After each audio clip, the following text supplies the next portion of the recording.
How's it going, guys? Welcome to the Reseller Six Pack episode, 38, I think we're at. And we're talking how location affects us in selling and sourcing. And we got a pretty full panel tonight, so we'll introduce everyone, see what everyone's drinking. I'll just move down the line. So start with John. How's it going? I'm John, the Cincinnati picker, and I'm drinking Corona Light tonight because that's what was in the fridge. Right on. Duane. Hey, I'm Duane Hills, Mothership Products, and I'm drinking orange vanilla water. So, Staying hydrated. Still on the wagon? Yeah. Still on the wagon, no problems. Very good. And who's next here? Lonnie. Hey guys, I'm texting Krillin right now. He asked me if there's a live show. He's not on Facebook, so he texted me live show. So let me tell him where the show is. No, guys, I'm drinking. My name's Lonnie, also known as Garage Flips, and I am drinking Yingling traditional lager in a can. And whenever this one runs out, I'll just reach behind me to my beer machine, press the button, and I'll get another one. So, nice. Lonnie, where are you right now? I'm in my new little shop, man. It's not finished yet, but I did paint this wall. As you can see over here, these other walls aren't finished yet, but I wanted to do the show from here tonight. So, and I wanted to display my trophy, of course. Oh, yeah. I don't know if y'all noticed that trophy or not, but we can't see it. Move the camera more to your right. Hey, why don't you? Can you quickly open that door again to show us how many beers you have? Sure, man. This little fridge. I got this at a yard sale, by the way, for $10 last summer. And look, it'll hold. It's so cool. It has 3 slots in it right here, cool. And each little rack will hold 6 beers. So it'll hold 18 beers total. That's cool. And then whenever you're ready for a beer, you just hit a button, and you display, empties up here. You hit a button, and it dispenses a beer. That's awesome. Sounds great too. All right, who do we got next? Lauren. I am drinking 1800 with orange juice and LaCroix water, and it's actually surprisingly good. Oh, tequila. Disagree with you. Shane, how are you? Hey, good. How are you, Jory? So I am Shane, the Rise and Grind picker, and I am drinking iced tea. All I had was Kraken rum, and I didn't feel like getting a splitting migraine tonight, so I just passed on the alcohol. Yeah, that's strong stuff. And Steve and Steph. Hi. What's your name? Oh, introduce yourself. I'm Steve. This is Steph. I'm drinking this like the same as last time. This Hawaiian beer. Yeah, Big Wave. He loves it. It is so freaking good. I don't think we have that here. It's a golden ale, and it's delicious. You're too far away from Hawaii. Well, yeah. And I'm having Mike's Hard Lemonade, and we're the resale killers. That too. Yeah. Hey, Lonnie, the background color looks phenomenal. Thanks, Tiffany Steve. blue. I like it. Is that what it is? Is Tiffany? I thought it was Looks just like like aquamarine or something. I like it, man. Thank you. Let's call it Tiffany. Okay, I can do that. Sounds exquisite now. And I'm Jory, Good Use Goods, and I'm drinking Miller, some MGD. Yum. It's a good beer. And figured we'd talk, I guess, how everything differs between each location. Curious to see how other people get by. I mean, here it's probably the same as Lauren. I'm still kind of, I'm a little bit snowed in still. So garage sale season, not here. Still going to thrift stores and auctions. Well, this is I think it's a great subject because every single person on the panel is from at least a different state, if not a different damn country. So, yeah, it's true. We didn't even, other than Steve and Steph, obviously, but they're together. But so I mean, just that. Yeah, well, that's Jory there. So, and we don't know where Steve's from. Planet, right. Whatever. That's old Mork and Mindy, right? Yeah. Zathura, maybe. Zathura, right? What? Zathura. We're all from outer space, guys. Oh, boy. Yep. It's a fact. Stuff out there in space, we all have that in us. But anyways, I think this is a great subject. think it is. There's a lot of different factors to this, you know, not so much just like the sourcing aspect, but something that I thought a lot about today is cost of living. Oh, yeah. So, you know, if I, for example, lived in California like Steve and Steph do, I think I would probably need to sell and find a lot more. But I've heard them talk about on several occasions how when they decided to go full-time reselling, they looked at their expenses and they looked at their lifestyle and they made some changes. Because I'm sure a lot of things out in California are a lot more expensive here. Yeah. And that's a really good point, John, because honestly, if it wasn't for kids and grandkids, we would have liquidated, chose another place to live, and even got to a point where we did even less work. Yeah. Yeah. I mean, that was a serious consideration that we were doing. It's like, hey, we could set ourselves up somewhere. We still want to do it. Yeah. But we can't. Have you guys thought about, like, where would you go? Have you talked about it? Yeah, we've actually looked, like, we didn't have a specific state, but we did look at the criteria was like a, you know, smaller town, but close enough to, you know, like maybe a big city. And by big, it doesn't have to be like, you know, Chicago or something like that. Mm-hmm. But the weather is the biggest, aside from the kids, because that's a no-brainer. We're not going with, you know, grandkids living here. We just won't do it. But if that was not the case, it would come down to weather. You know, how much can we handle? Like, what kind of weather could we handle? And we would weigh that with how little work we'd have to do, because we wouldn't have to stay in a certain place, you know, when it got really harsh, if it was a place that had, you know, severe winters. Yeah, our main thing is we can't basically afford to have a place here, or have never found a place where we could have like a huge outbuilding or something that we could, you know, fill with, instead of having a storage unit, we could have a huge building. But it's expensive here in California. You can't have a big yard. You can't have have y'all ever seen the guy on YouTube that like rented a 10x10 storage unit and then he lived in it? Lived out of it. I seen that. And he like hacked it. Like he hacked it really well. That was the coolest video I've ever seen. Yeah, like he had it all down to a science. Like he had power coming in. I don't know how they didn't see the power coming in. He had Wi-Fi in it. Yeah. He had Wi-Fi. Yeah, he had surround sound. He had like a sink set up, all kind of, I mean, just crazy stuff in there. It was cool. Yeah, downsizing seems to be a fairly popular trend right now, to where you will have, if you could cut down your expenses as much as possible, and it creates opportunities that you wouldn't have if you have a certain, you know, amount of money that you have to make because of financial obligations. Sure, if you don't have to make it, you don't have to spend it. I mean, if you don't have to spend it, you don't have to make it. Yeah, exactly. Yeah, nobody ever asks, like, nobody ever says, how much do you spend? Mm-hmm. You know, yeah. Nobody ever asks. They'll be like, hey, how much? Yeah, what do you make? Can you get rich doing this? How much do you make? How much is this? But nobody ever says, hey, how cheap? How small have you made your expenses that are fixed? And that's a big deal. And when you live, back to what the topic is about, when you live in a place where, like selling our house, you sell your house here in Southern California, if you're doing this type of job, you're not buying in Southern California afterwards.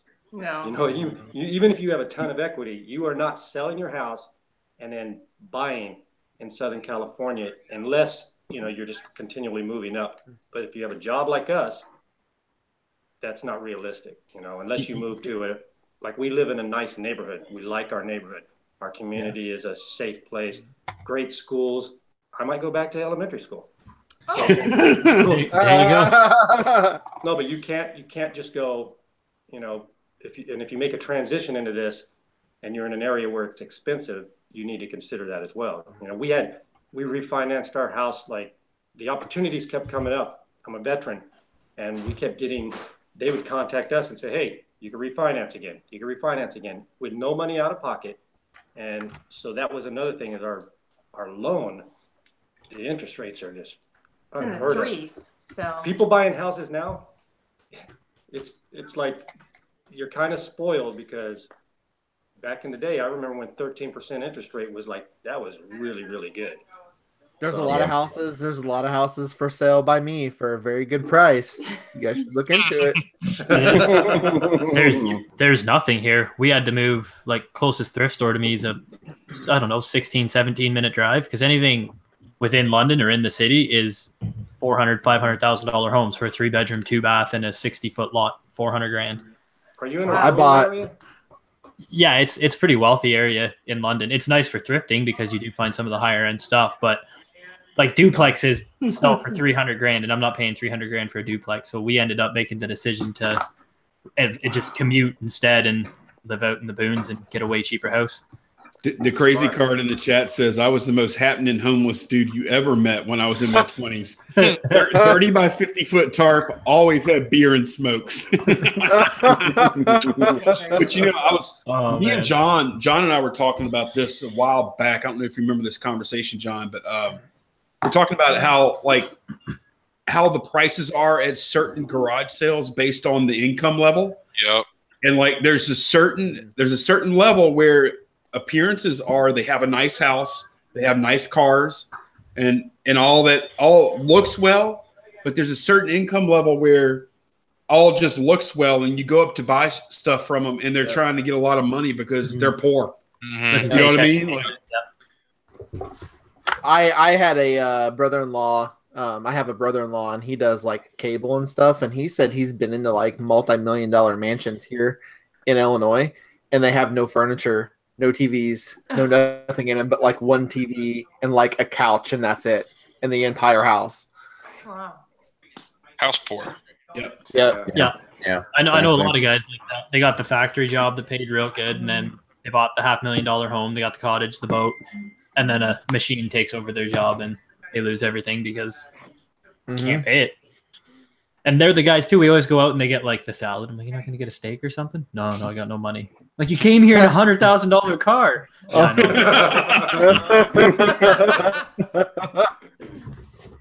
Hey, those shiny things, man. Those shiny things put you deeper and deeper underneath the thumb. The thumb of the man. The eBay. And just for starters, since we started talking about aliens, I remember I had some Angry Orchard, so I'm like, yeah, I'm definitely going to have to get a couple beers for this. So there you go.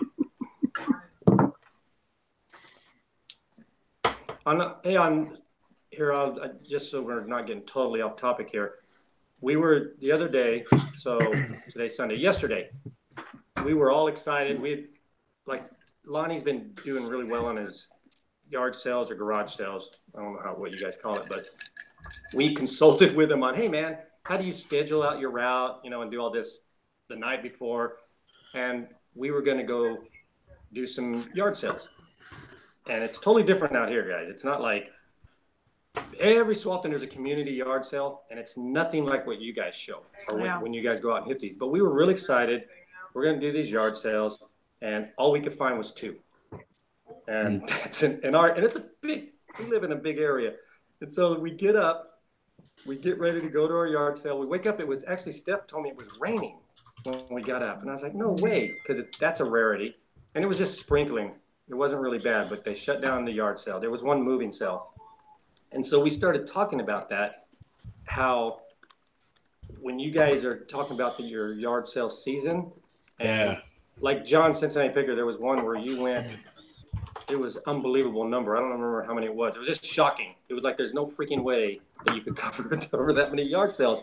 But when you guys are doing yard sale season, it truly is a season, and you get deals. Like, you have more opportunities to come across, you get your bread and butter, but there's home runs. You have more opportunities for that. We could have yard sales all the time, and maybe that's one of the reasons we don't, is because there's no urgency, like, hey, I really want to get rid of my crap. Everybody's lazy about them. So I know we have a lot of advantages, the weather being one of them, but that's a disadvantage for us. I think our weather creates a disadvantage on the yard sales out here. Your thoughts?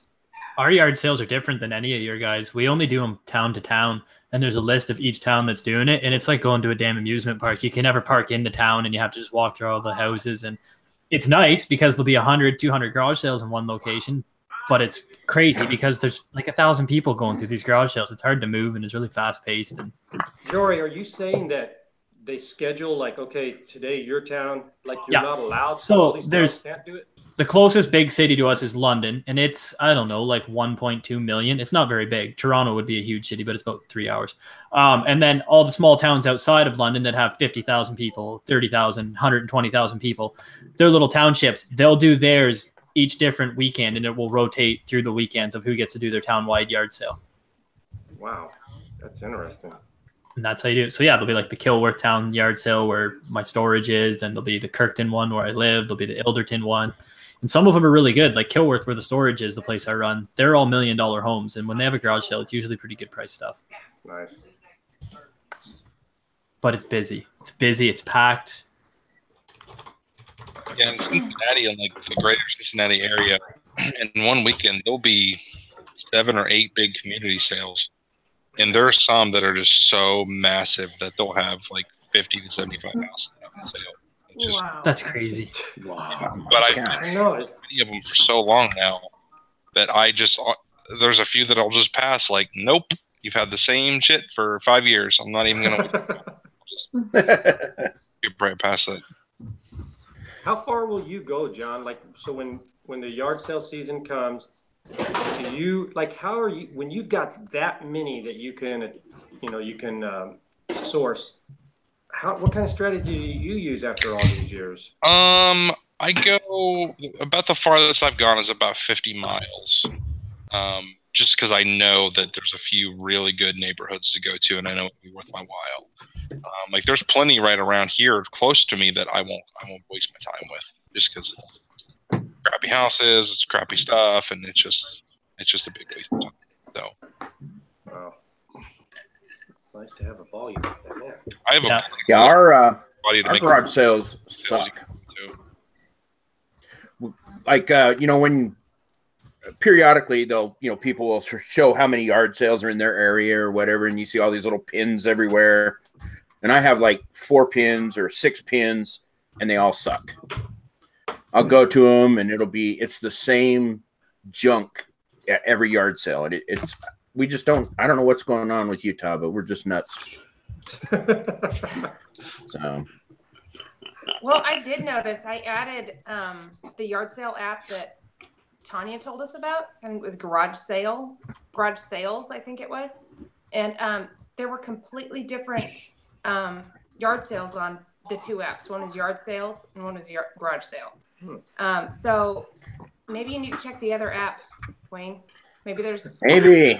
I don't know. Man, these guys are horrible. Oh, man. Okay, y'all succeeded, all right? Y'all succeeded. The people in the side chat have no idea what's going on underneath. Neither do we. We're only 20 minutes in, and this is already off the... I'm like, there's no way they're gonna break me. And sure enough, like 3 minutes, John, Lonnie, and Shane, it's on. What did they say? Oh man, You can't, killers. Y'all don't have the side chat, the group chat opened up for our hangout. No, we can't see it. Oh, okay. You're missing out on all the fun. Yeah, you're right. what is wrong? What's wrong with you people? I enjoy seeing you guys laugh. Oh. Blake Turner says garage sales will never work in the UK. You would end up with someone dismantling your carport. Wow. Right? Everybody gets together in a field and just sells it out of the trunk of their car. Yeah, that's my question. Like Steve and Steph, and then Duane, if they're not selling at yard sales, where are they selling their stuff? Facebook. Well, I guess. Local. Yeah, Where are we selling ours? No, not you, but like the people that.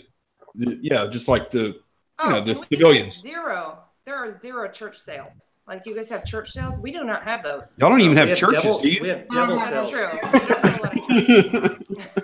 You know what I think? see, and with the Mormon religion has a very good thrift system. So I don't think a lot of people actually sell their stuff. They just donate it to. That's the church-run thrift store system, and so I think a lot of people just donate to that and write it off, and then we go to those kind of thrift stores. But I don't know.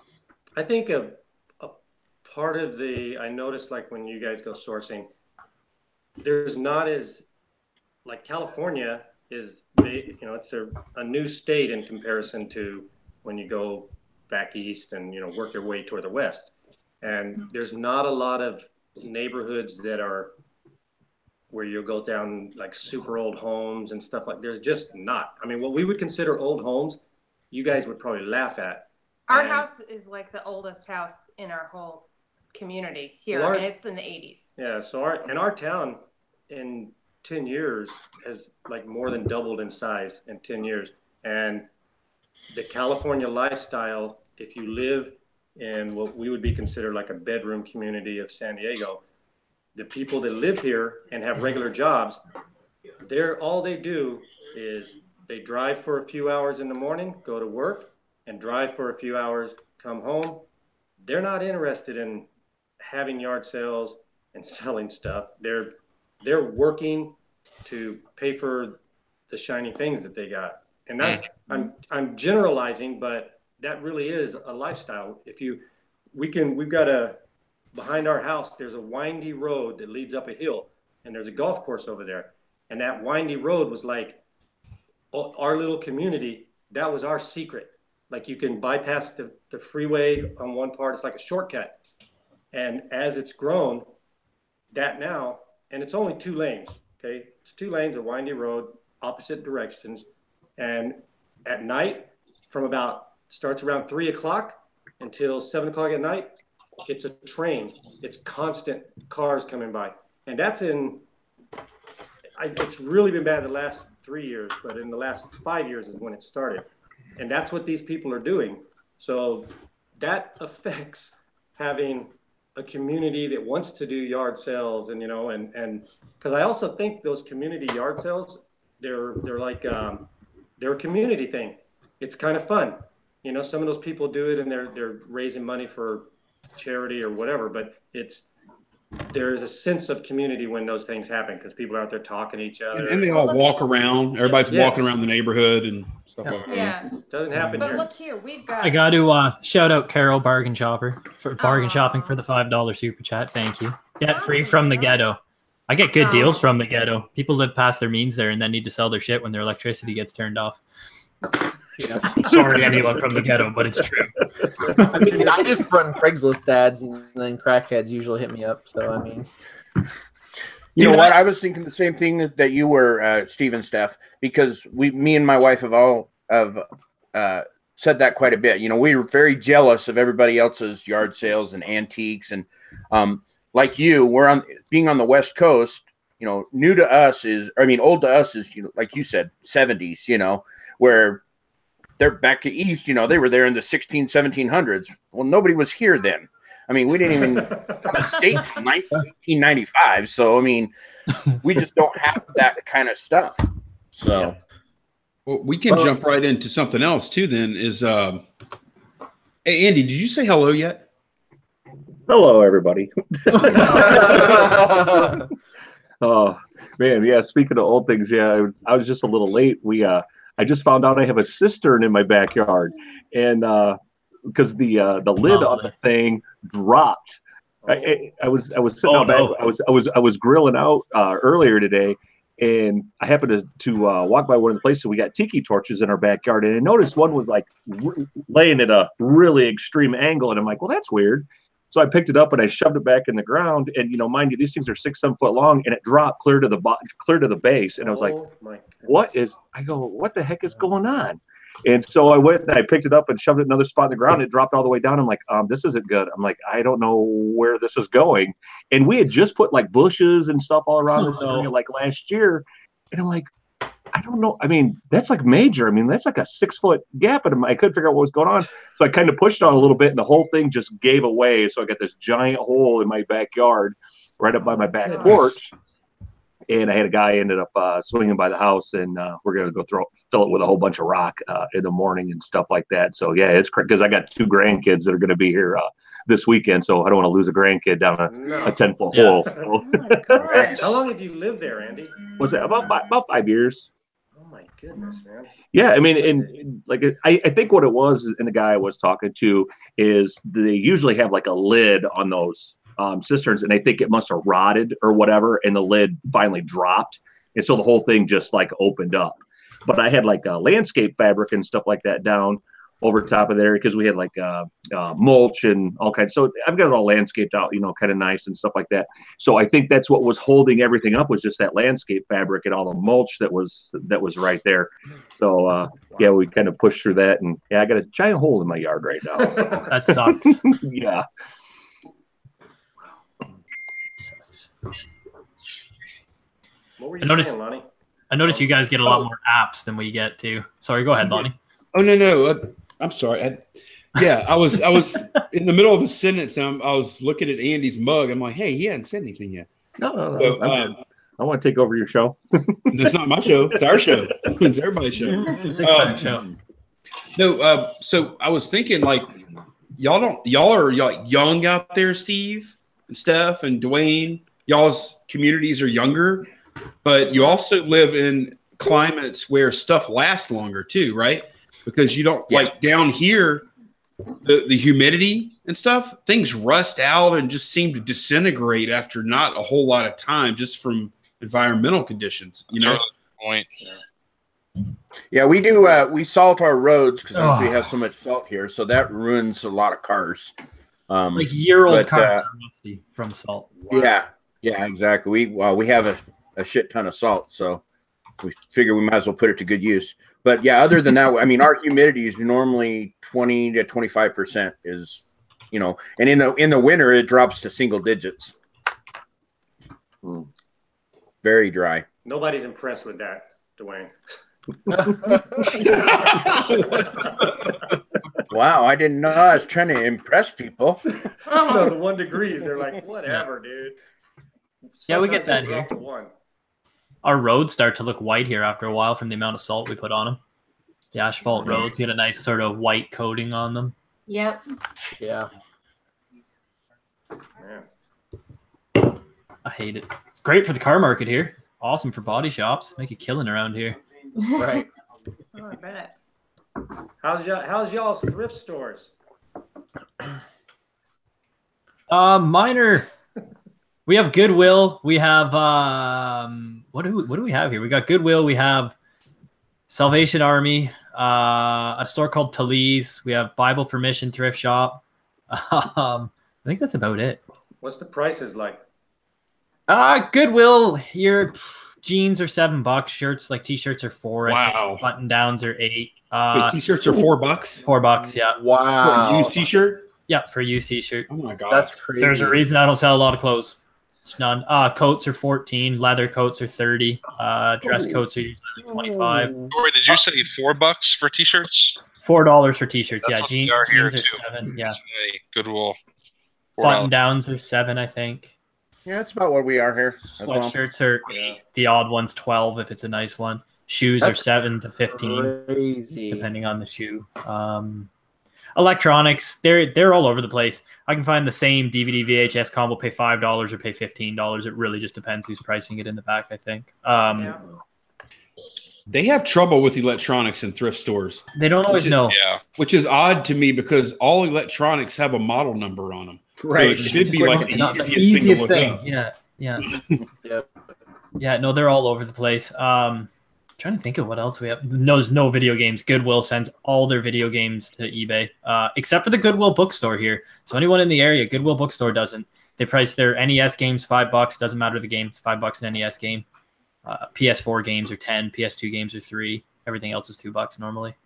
Wow. SNES, N64, they charge a blanket $10 too. So you get tons that aren't worth it, but occasionally you find some pretty high-end games for the $10 and you just pay up for them. That's how our local Goodwill is too. All cartridge games all go directly to Goodwill online. Sucks. Supposedly the stores actually get like a kickback from the stuff that they submit there. So that's why they send a lot of that stuff. Like even in my local Goodwill, like the Monopoly, the theme Monopoly games, a lot of the Cranium games, like that, you part out. A lot of those, you never see those anymore. They used to be all over. I used to snatch some things up all the time. I haven't seen a theme Monopoly game, even like Operation or like Sorry, any of those theme type games. I haven't seen any of those in my local Goodwill, and I'll bet you close to a year. I have a Goodwill, and they specifically told me that they send all their concert T-shirts to Goodwill.com. Oh my god! And I used to find like tons of concert T-shirts there, and they have none now. Ours don't even do Goodwill.com. I can't talk. .com. They have an eBay site. It just all goes to eBay, and they auction it off. They run 7-day auctions on all their video games, Lego, old electronic record players. That's very short-sighted of them, though, because yeah, they might get more money for a particular item, but guys like me, like, if I don't start not ever getting a good deal on something good every now and then, I'll just stop going. And then, then the next thing you know, they're closing the store down, crying that they're not making money. You're like, ugh. There's a Sherwood Forest Mall one near me, and they said, well, you used to spend $200-$300. You only spend $20-$40 here. I said, well, you don't have anything here. I'm buying 3 DVD players. That's it. Beforehand, I clean out your video game shelf, your type. They got $30-$40 on their typewriters now. I used to buy 2-3 typewriters there a week. Now they jacked up all their typewriter prices. Not buying them anymore. Yeah, I have one Goodwill that actually a pipe busted in my area. Pipe busted. Oh, no. They redid the whole store. Now you walk in and stuff is crazy priced, and I don't even go in there. And they asked me. They said, well, we haven't seen you in a long time, because I would go in there like 2-3 times a week and spend $50 to $100. And I said, yeah, I've been going to the Goodwill 5 miles down the road. And they're like, why? And I'm like, because your prices are super high. And I said, I'm a reseller. And I said, that's the thing is, how much of your customer base do you think are resellers? And they said, probably like 2%. And I said, you're sadly mistaken, because I bet you it's like 45.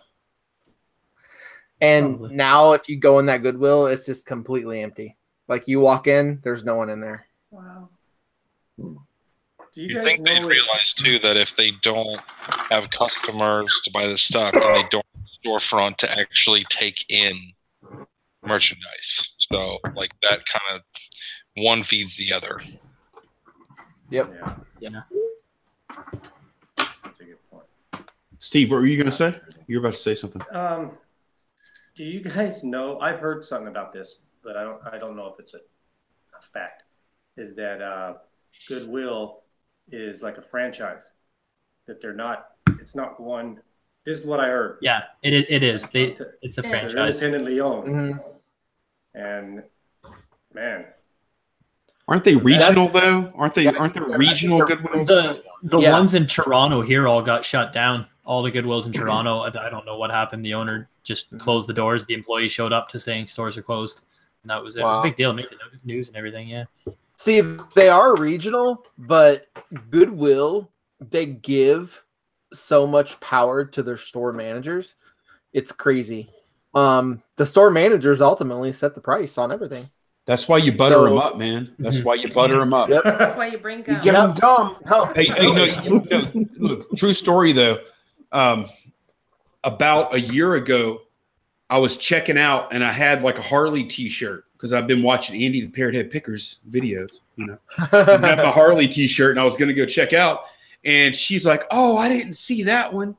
Oh, I was probably going to buy it tonight because I always look through the T-shirts and I buy the Harley ones." And so I'm like, yeah, well, tough. I was thinking tough shit lately, so I go home, I buy it, I go home, and I start thinking, Lonnie, that was not very nice. And so I package it up, I put it in a poly mailer, and I write her name on it. And the next few times I go back, she's not there, but I have it with me. And then I see her, and I walk up to her and say, "Here, I want to give this to you." And it was a sealed poly mailer with her name on it with the little Harley T-shirt. Right? All right. That's real heartwarming. Anybody shed a tear? I did. Anybody? I did. Okay. A little bit. So a little bit. A year later, there's a guitar in the store, and it was one I just sold recently.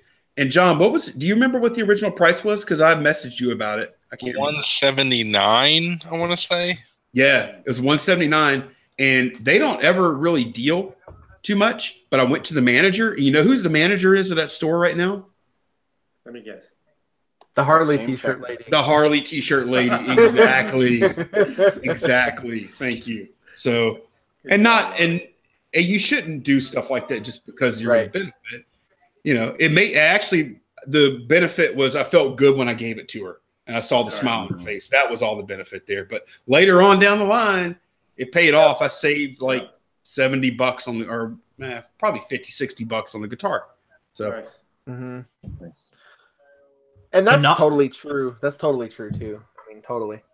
To knock Goodwill a little bit, there's no employees really look for a lot of stuff here because if you're caught buying stuff at a Goodwill here to sell for profit, you're fired from the Goodwill. Good. Not allowed to do here yet. It'd be too much of a conflict of interest if they were doing that. Especially if you're pricing. You're the employer. Right. $1. Hide this behind the boat. You don't think that there's deals in place though? Like anytime you see X come in, text this number and I'll give you $20 or whatever. You know what I'm saying? Like I've had thrift stores bring me stuff out from the back. Oh, hey, we set this aside for you. You're always looking for these because I've just brought, like you said, Lonnie brought them some coffee in a couple times. I actually went into one of my smaller thrift stores here and asked them. I said, "Hey, if you guys get any vintage slides or anything like that in, can you hold them back for me?" And they're like, "Yeah." And I'll be sure enough, like over the summer, I went in a couple times and the lady brought out a big thing of slides and 99 cents. Literally. Wow. Nice. Wow, that's bless you. Thank you. So, I mean, I guess being nice to people is pretty much nationwide or worldwide, right? So that's not really in line with the topic of the show. Oh, that's a regional thing. It's very regional. I got those assholes over in this part of the country. No, you think I'm joking? I'll give you an example. So the atmosphere here, when you leave California, like we went to Dallas, or the Dallas area, and while we were there, like the last day, we go to a thrift store. And even in Tennessee, we've done thrift stores too. And believe me, the people are nicer in those places. Like noticeably nicer. We both are like, wow, that was really nice. Well, it's not just the thrift stores. It's everywhere. You go to Walmart, they're nicer. You go to the drive-thru, they're nicer. Anywhere you go, they're a lot I think friendlier. everybody's nice, man. I think you just need to crack them. Some people you got to crack and some you don't. You know what I mean? Like it's all an approach. Well, I don't think so. Because I've lived in California and I agree with you. People are just very tunnel vision there. I mean, they don't worry about what's going on. They've got their thing to do and they don't say hi to you or anything. So I think it is very regional. It doesn't matter if it's the person at a fast food drive-thru working at Goodwill or the president of a bank. Out here, there is a different way that people look at each other and conduct themselves with each other in a public setting. Yeah, it's like different. we went to a four-way stop in some other state, and they're like, "Go ahead, go," and we're like, "Oh, that takes a long time around here sometimes." Yeah. No, it sounds. You guys probably take that for granted, but just even acknowledging that somebody, like if you hold a door for somebody out here, Lonnie, they want to know what they want to know what you're doing. Yeah, or what you want from them. I'm not going to say thank you or even acknowledge. You're supposed to hold that door for them. But when we go out of state, we have people, like a guy, if you're holding the door and several people come in, the next guy's like, I got it. Like you trade off. It's weird, man. We don't get that here. No hospitality. Opening doors and holding doors for people, you run into some weird situations that you didn't plan for. Yeah, you get some odd conversations. Well, no, or like another couple comes through, and all of a sudden, the person you're with is like 5 people ahead of you. You're like, what am I doing? So hold this friggin' door. I held what I do at that time, Lonnie? At that point, you just hold it and kind of make them do a jog to get to the door. That's my favorite. You do the tap move on the door. bumping it to keep it open. Do you know what I hate? It's a big pet peeve is when people who have just perfect strength walk up to door and they hit the damn handicap button and they stand and wait for it to open and they walk through it and they delay and I'm going, you're 28 years old, walk through the damn door, man. It happens all the time here. It's like they're too lazy to hold the door for you. So there you go. The button's got the door for you. Let's clarify this real quick, Jory. So you're saying that people that require that little button. No, they never use it. They want to be independent. They try and open the damn door themselves. You know, after the fifth or sixth person walks through the door I'm holding, I'm going to start making them tip me. Yeah. Hold out with your hand. Hold your hand out. Hey, buddy. That reminds me of Home Alone where he gave him the bubble gum out of his mouth. Yeah. He's like,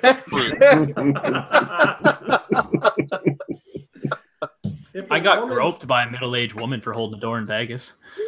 In a good way. gosh. Yeah. When we went to Vegas, held the door open at a casino. It's a Canadian thing to do, I guess. And I got aggressively groped by a good 45-year-old woman. Wow. You prostitute. She might have been. I'm not saying she was or wasn't, but it caught me. Now, off wait. guard. I haven't held doors for a while.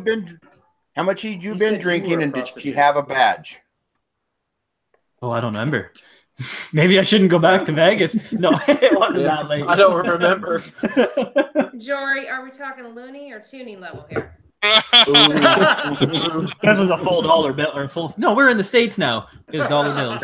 Okay. Dollar bill. Rod at Win by Doing says, I think the biggest difference in location is the types of products available. They're really good. Yeah.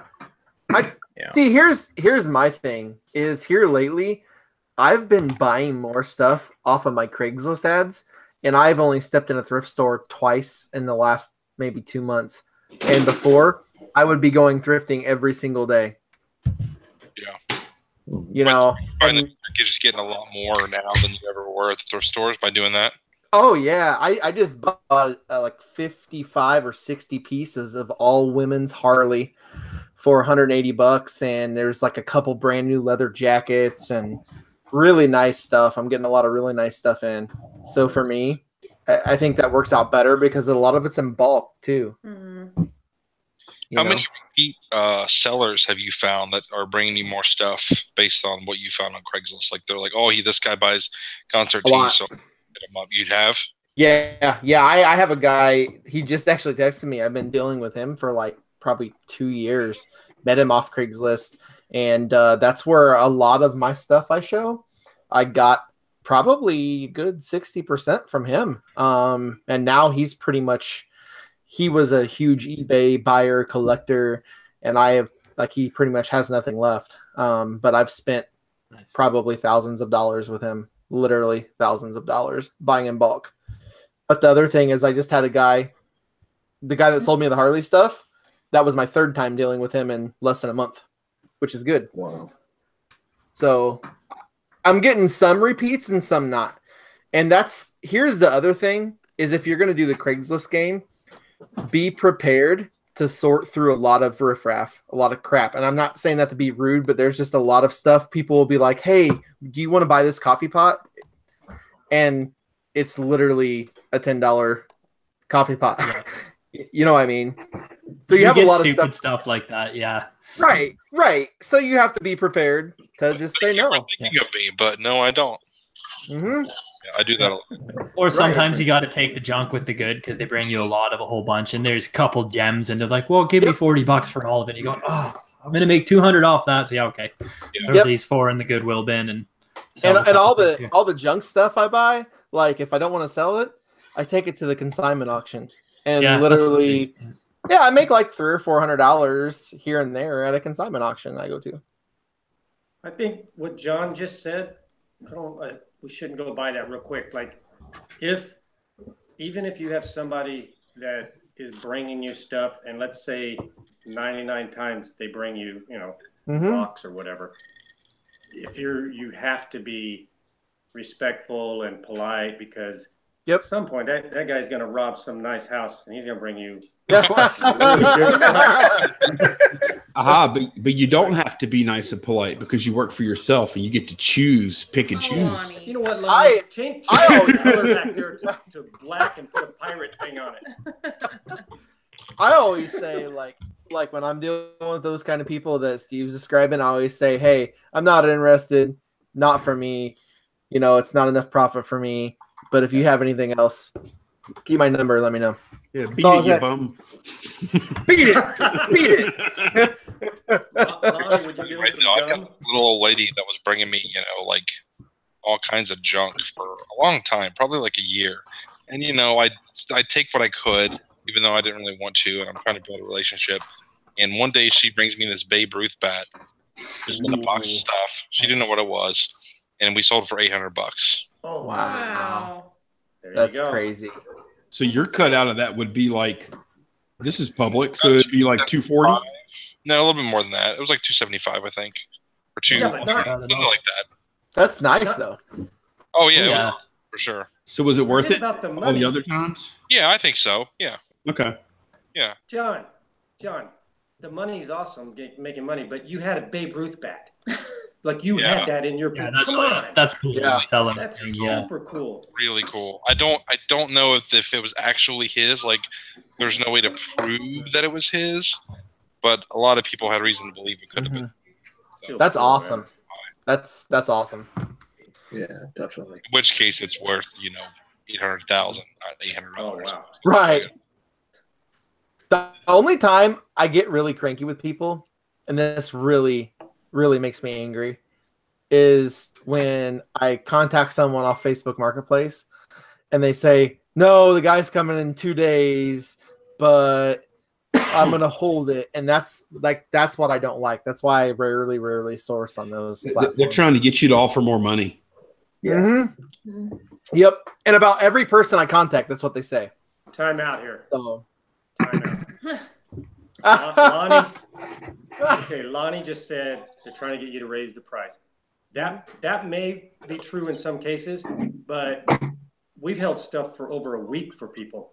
Oh yeah, Steve, I've watched your channel a lot, and y'all have told horror stories about people jerking y'all around.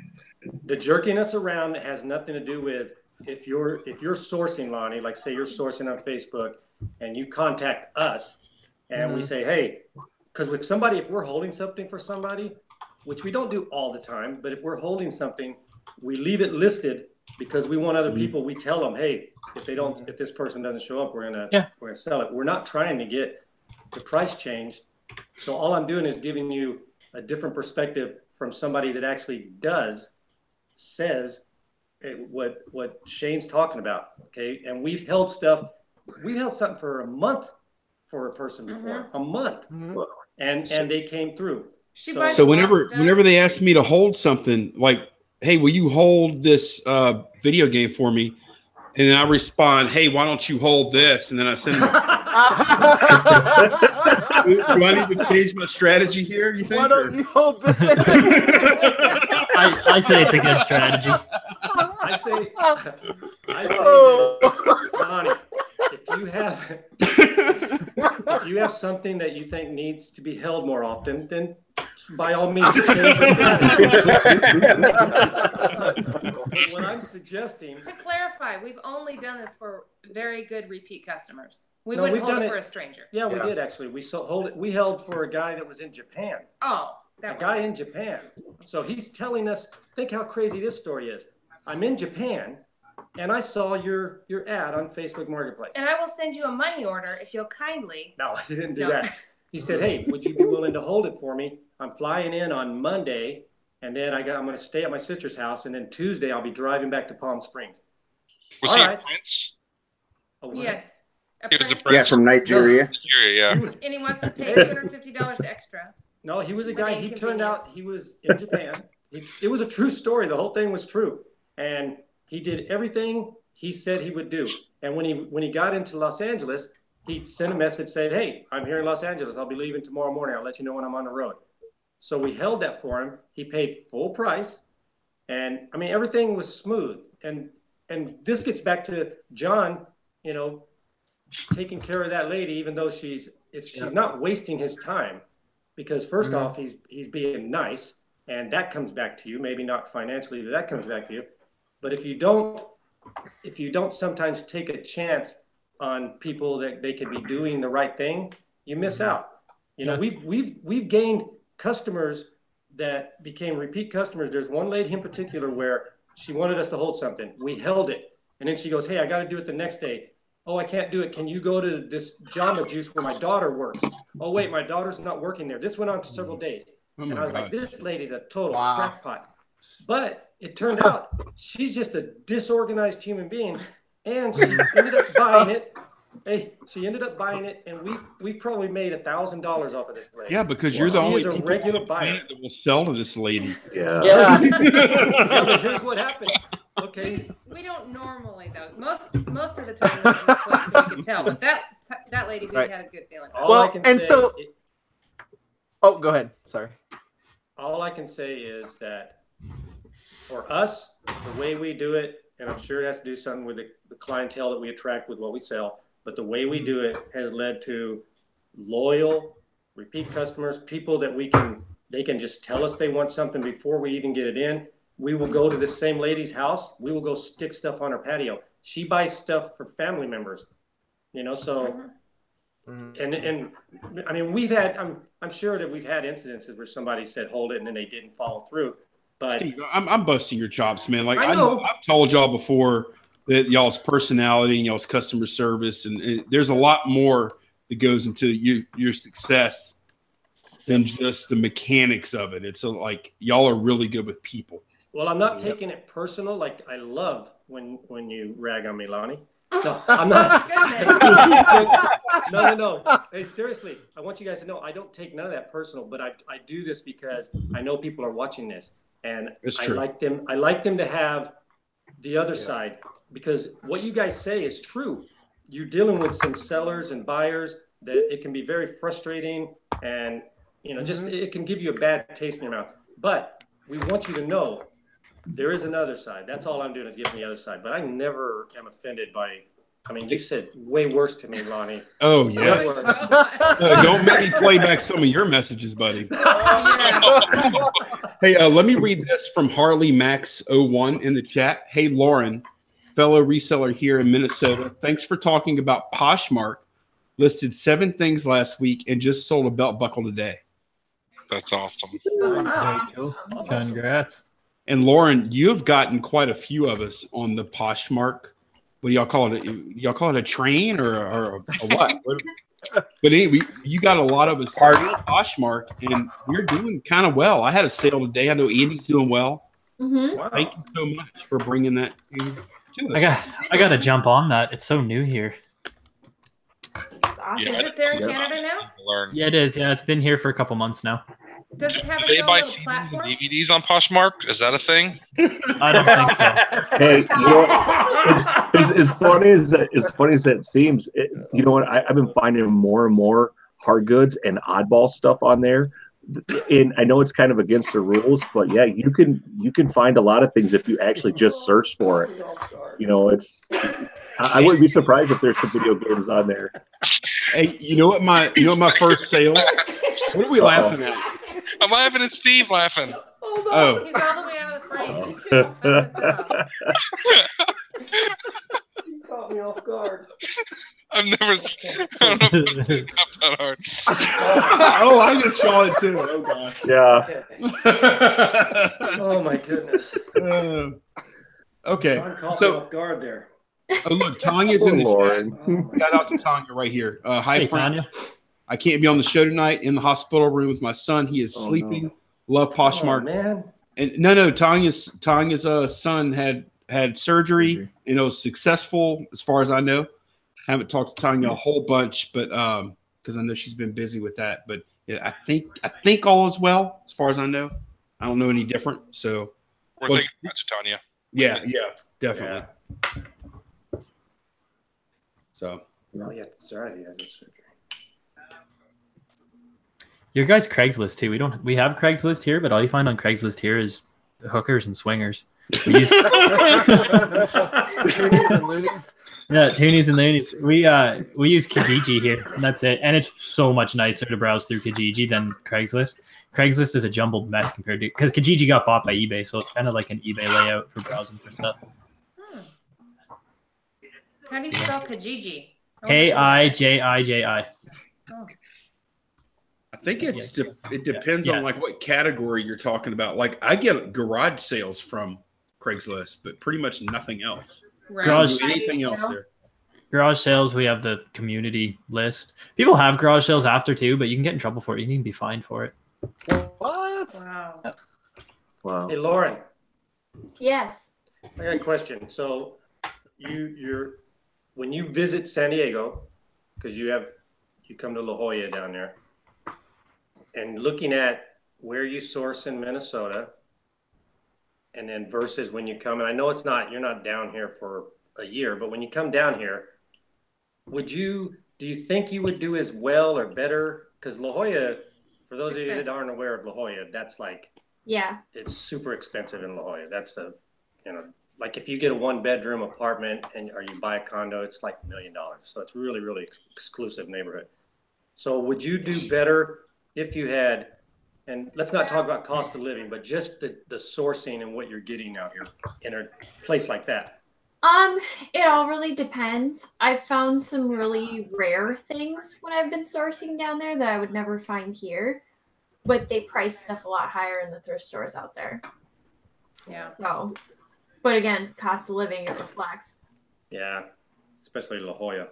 But I found some really cool things that I would never find here when I've been thrifting out there. So, yeah. It's all about where you are. So you prefer, just from the sourcing standpoint, you would prefer Minnesota? Yeah, just because I can get more for less there. That's good. That makes sense. I got a question for everybody. So, depending on where you live, what part of the year is harder for you to source, and how do you handle that? Like, what do you do to prepare for it? Okay, I'll go first. It's harder for me to source in like I would say December, January, February, and I combat that by buying as much as I possibly can all the rest of the year. And then you just list your death piles in the winter? That's the idea. That's the plan. It doesn't always exactly happen like that, but yeah, that's the idea. Try to. Yeah, basically August and all of Q4 here is pretty slow. Garage sale season's slow now, but I mean, I get a good spike of stuff in January, February because everyone gets Christmas stuff and they clear out their junk. Steve and Steph, are you guys steady since you do the pallets? Pretty much the year you study? Yeah. Yeah. It's like, that was an interesting question because ours is dictated by what we're going to do as far as like, if we're visiting family, like if we leave for certain periods of time. So that's the only thing that impacts our ability to source liquidation type stuff. For sourcing for selling though, we did notice a difference in some of the stuff that sat a long time that we had for sale that were like, weird things that people wouldn't spend a lot of money on, but made good gifts like back massagers or like, weird items. They would sell much easier, like around Christmas. People were buying weird stuff for presents. So we did really well with the stuff that was harder to sell throughout the rest of the year. If that makes sense. Yeah, for selling. It's interesting though, because weather is not it's not an issue for sourcing or for selling here. If we were even if we were doing just thrift stores and flea markets and garage sales, the weather is still in our favor. Yeah. That's a huge advantage. Thrift stores in the winter, I find here are hit and miss. One, not as many people drop stuff off, but two, I can go on a heavy, heavy snowstorm when people don't want to drive through it, and there's no one in there. There's one person walking around, so I kind of just got the store to myself. Nice. I do that here too, and I love it. Yeah. All the people don't want to drive, and I'm like, screw it. This is when I'm going Christmas shopping. 4 feet of snow, no one's out right now. Exactly. Great time to go. Krillin, thank you for the super chat. It sucks waiting in line at estate sales in the winter. We don't have estate sales here. That's another thing too. Almost every estate that comes up here just gets auctioned. Oh, I just thought you meant Canadians don't ever die. There's that too. we just get frozen in blocks of ice and wait again to unthaw. What about you, John? So my garage sale season is like April to October, and in the off season I just buy like 100 pallets of media. Let's start that again. Still trying to work through all that crap. I'm almost done. Very, very close. Oh, cool, man. Awesome. Nice. Would you do it again? Yes. If Yeah. it was in the off season, I would. Like if it was like Thanksgiving and it happened again in the summer, I don't think so. I'm just tired of looking at CDs and DVDs. I bet. Andy? Yeah, I mean, gosh, yeah, garage sale season here actually just basically started this week, which is nice. But for me, unfortunately, I'm off on Friday, or I work on Fridays, so that pretty much takes Friday out of the game for me. So, with my area and with my job and everything, that's one of the main reasons that I had to put a lot of my focus on clothing. So there's just an abundance of clothes everywhere. So that is that's why that's always my main thing. But I love garage sailing, going out there and finding all that good stuff. But it's hard for me to get out there during the peak times, with being at work. So, Hey, Andy. Yeah. This sounds weird to me, maybe not to everybody else. You actually know there's like a week. There's a week that your yard sales start. Well, we actually had two. I've been kind of following the paper and like the Facebook groups and stuff like that. And this week here, actually two showed up. So I just basically put it out as well. I guess they officially started this week. And kind of how John was saying, like earlier, he has areas that he avoids or certain houses he avoids because it's the same person that keeps selling stuff like week after week after week. One of the garage sales this week was one of those ladies that's on my banned list of garage sales. She was the first. I think she found this other one that probably somebody started. She's like, "Oh wait, I got to get my garage sale going already." You know what I mean? And she's literally like every other weekend. And there's another lady that lives about a block over from her. Between the two of them, it's every other weekend. Them two are constantly having sales, and it's just like, I literally have their addresses memorized. You know what I'm saying? Because, and I've got a couple other reseller friends that it's kind of the same thing. And one of the guys I was talking to at work, I said, "Hey," I said, "You see, there's a couple sales," and he goes, "Yeah," he goes, "but one's her name is Betty." He goes, "One's," he goes, "Yeah," but he goes, "One's Betty's, isn't it?" And I go, "Yeah." I go, he goes, "Yeah." He goes, "I said she's already on there," and I'm like going, so yeah. I mean, she just does it so much that no one even goes out to her house. And the best part of that is my parents actually live right across the street from this lady. Like their house numbers are one number different. And my parents last year had a garage sale, and nobody came. Well, no, what they did is they actually in their ad said first time in like 3 or 4 years for having because everyone knows her address, and garage sale hashtag not Betty. Yeah. There's Betty's everywhere. We all have plenty of Betty's. Yeah. I mean, it was crazy, but yeah, because my mom was like, going, she goes, "I want to have a sale," but she goes, "No one is going to come out here." She goes, because damn, Betty's got a freaking sale every weekend. So I go, "Well, put something." I said, like, this is our first sale that we've had in 2-3 years. Cleaning out all our crap. Word it something different so to at least catch somebody's eye, and they actually had a pretty good turnout. And then sure enough, she opens a garage door across the street because my parents got stuff going on. So she actually had an unadvertised sale, but she was still hawking stuff out of her house. Yeah, it's crazy. She's a reseller. Yeah, professional garage sailor. Well, and it's funny too because I'll see her out and she buys things at regular and she just puts them in her sale. You know what I mean? When she has stuff, and it's just buy stuff at one sale to put in her sale. She's just crazy. Yeah.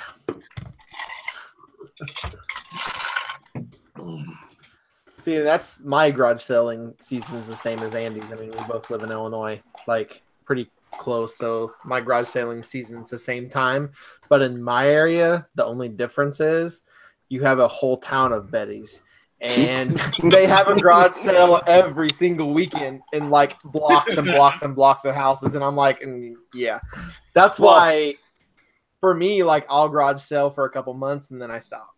You know, the reselling here on eBay or on Kijiji and locally stuff has gotten a little crazy, and it's gonna be so politically incorrect saying it, but we're very diverse here, and around London, a good 70% of the population are Middle Eastern. And they're barterers and sellers. So it's like Kijiji's just full. You can get good deals from them, but they're the guys that the community tells you can have 1 yard sale a year.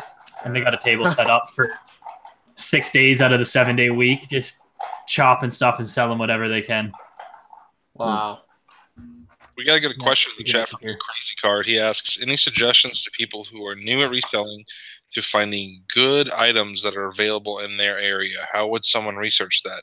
Tractor parts versus Ferragamo? I'm probably Ferragamo. Ferragamo. Yeah, I've heard of that. I don't know what Ferragamo is. I don't either. That's a very broad question, right? I could tell you a thing or two about tractor parts, though. I think in general, like first, maybe think about what is prevalent in your area. So, like if you're in Colorado, you know you can find skis, snowboards, and like that kind of stuff pretty readily available. And there might be so much of a supply for it that the demand there is a little bit lower than it is in another place. And then a place that I go to a lot in the off season is at auctionzip.com. You can find all kinds of live auctions, online auctions, and you can just source like crazy that way instead of just you're tired of going to thrift stores or garage sales. Or what about Duane's method that he just did the other day? Yeah, the storage auction. You did a storage auction? I did. I bought a storage auction for $30, and I filmed it actually, so people could actually watch. Yeah, I should make. I've already made triple my money already. Nice. What'd you sell? So Awesome. I sold a 7th generation iPod for $60, and the entertainment center that was in there for $30. Nice. So great, man. Did you just buy did you rent the unit for the month, or did you have to get it all out of there? I just got it all out. It was not very not real packed. You know, it wasn't packed. So me and my son just went and pulled it all out. So that's a great question, John, because we were looking at units earlier. Because I was talking to Candace about your unit, Duane. Whoa! Hey now, easy. Bank does have a very nice unit, if I do say. Oh my goodness! Wow. So, but no, what John just said, I was wondering if people ever do that, like buy a unit and then say, okay, rather than move all that shit to my own storage unit, why don't I just rent this unit until I sell all this stuff off at a fire sale price and still make money? I've done it a couple of times. Usually you can. You'll go to the storage unit facility and say, hey, I want to rent it for another month, because you usually have like 3 days to get the stuff out. But if you just say, yeah, I want it, I'll rent it for the next month, and then I know people that'll actually sell right out of that unit. They'll put all their Craigslist ads, all of that, just goes right to the unit. We'll do that as long as there's no one waiting for that unit already. As long as we don't have a wait list, we'll let them rent the unit. Yeah, sure. One good thing I did is I bought this storage unit one time, and it was so freaking full. It was going to take me forever to move. So I started taking pictures of stuff as I was loading it up and putting it on Craigslist, and had people, and I had $900 in my pocket by the time I left. Yeah. Wow. You serious? Literally. That's what Steve and Steph were telling me to do. Yep. And I paid $1,200 for the unit, but hell, I got almost all my money back. And then out of that unit, I profited probably like $5,000 out of that one unit. Perfect. Nice. It's Duane, a bit of a risk, but how did you find that? What did you use to You sent us a locate link that? to it. Yeah, it's called it's an online auction, and it's for across the country. It's called storagetreasures.com. And you just go in and you'll put your like zip code in, and it'll search for the storage units within 50 miles that are subscribed to that group. Yeah, we looked at that site here, Duane, and we found quite a few. Like, I don't know if they're good units or not, but they were like affordable, you know? Yeah. Well, a lot of times, some, like, I can't remember who I was telling, but a lot of times things to look for are, you know, that the person that listed the unit, first of all, if they put the word tools in it, just walk away. Because everybody wants tools, so everybody goes and bids up tool lots, and they're just typically not worth it. But if they describe it as, you know, boxes, or, you know, it depends on how descriptive they are. You know, old dirty mattress and food. You know, stay the hell away from that. If they get too descriptive, it means they went through the shit, right? Well, they're not allowed in Utah. They're not allowed to go through it. I mean, they can't go in. They can open the door and take pictures of what they can see. That's in Utah. Each state is different. You know, each state has their own laws governing it. So I just found a bunch in my area for like $20 a pop. I'm gonna buy them all. There you go. Go for it. Bid 13 is another one too. It's Canada and US wide. I used to use AuctionZip for the storage units, because in Illinois, a lot of them will actually have live auctions. But then I always called the storage auction place, and they have a mailing list. Yeah, and you can get on those too. Yep. I actually, here in Utah, they require anybody that auctions off a storage unit, they're required to put it in the paper, actually physically in the newspaper. So there is a website that checks all the papers across, you know, all the zip codes around here, and puts them all in a list for you. Oh wow! So those are not the ones that are online typically. Those are the ones you have to go to in person. Nice, dude. There's I'm looking at the site right now.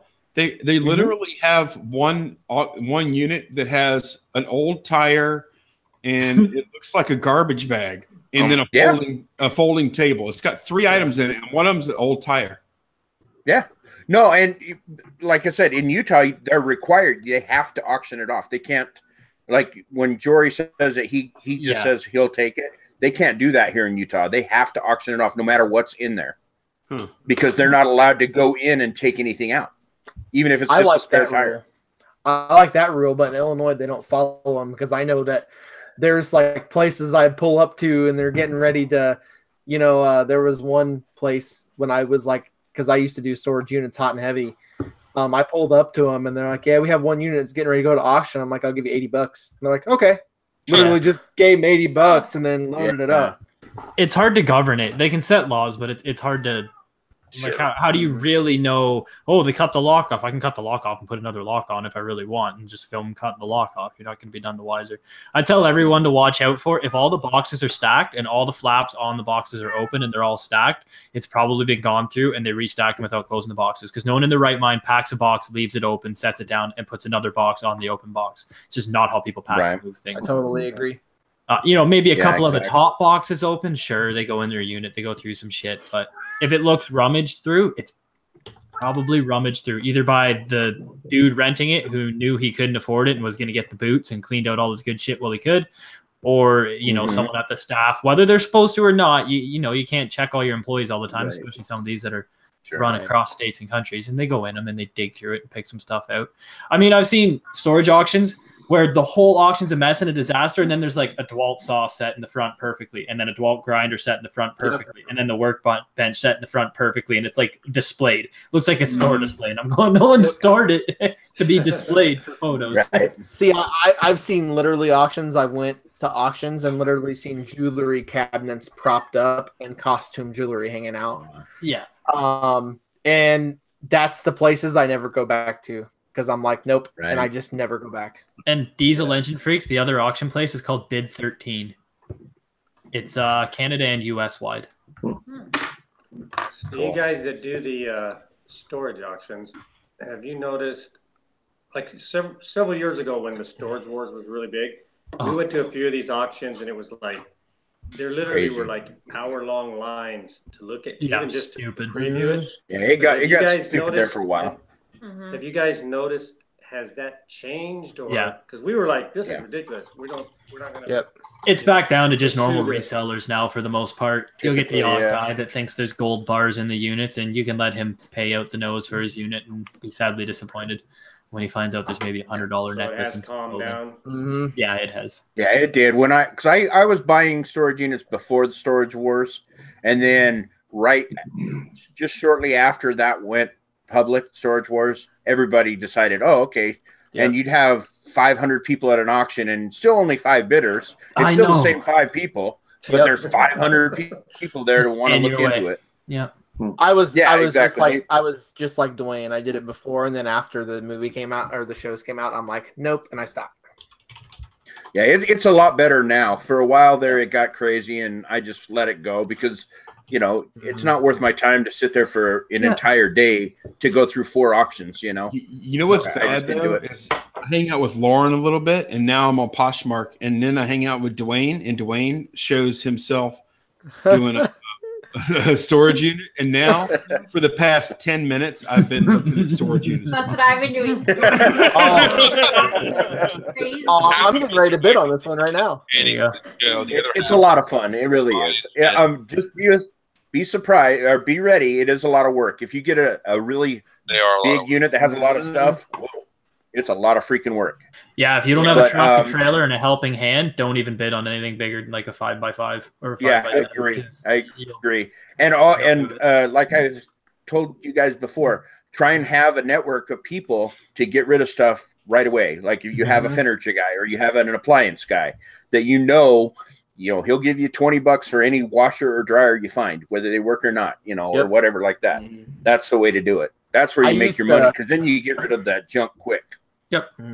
I used to contact used furniture stores, and I used to have a pipeline for furniture.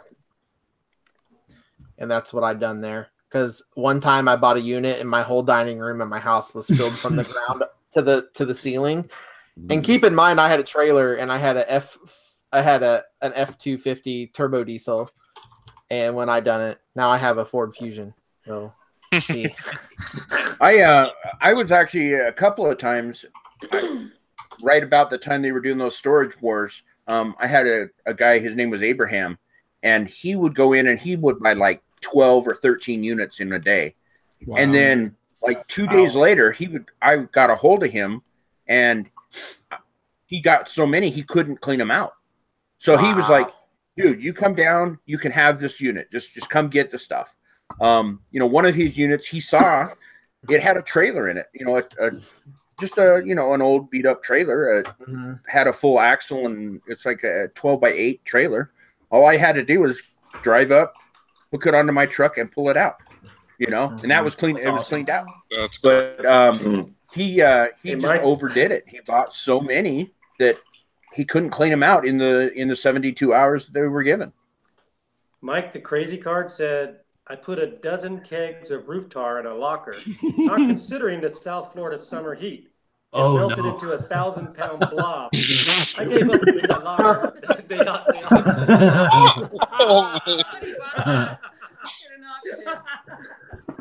the blob.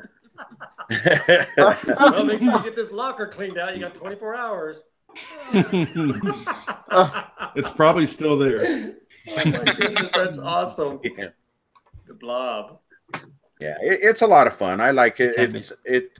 My wife hates it because she doesn't like stuff.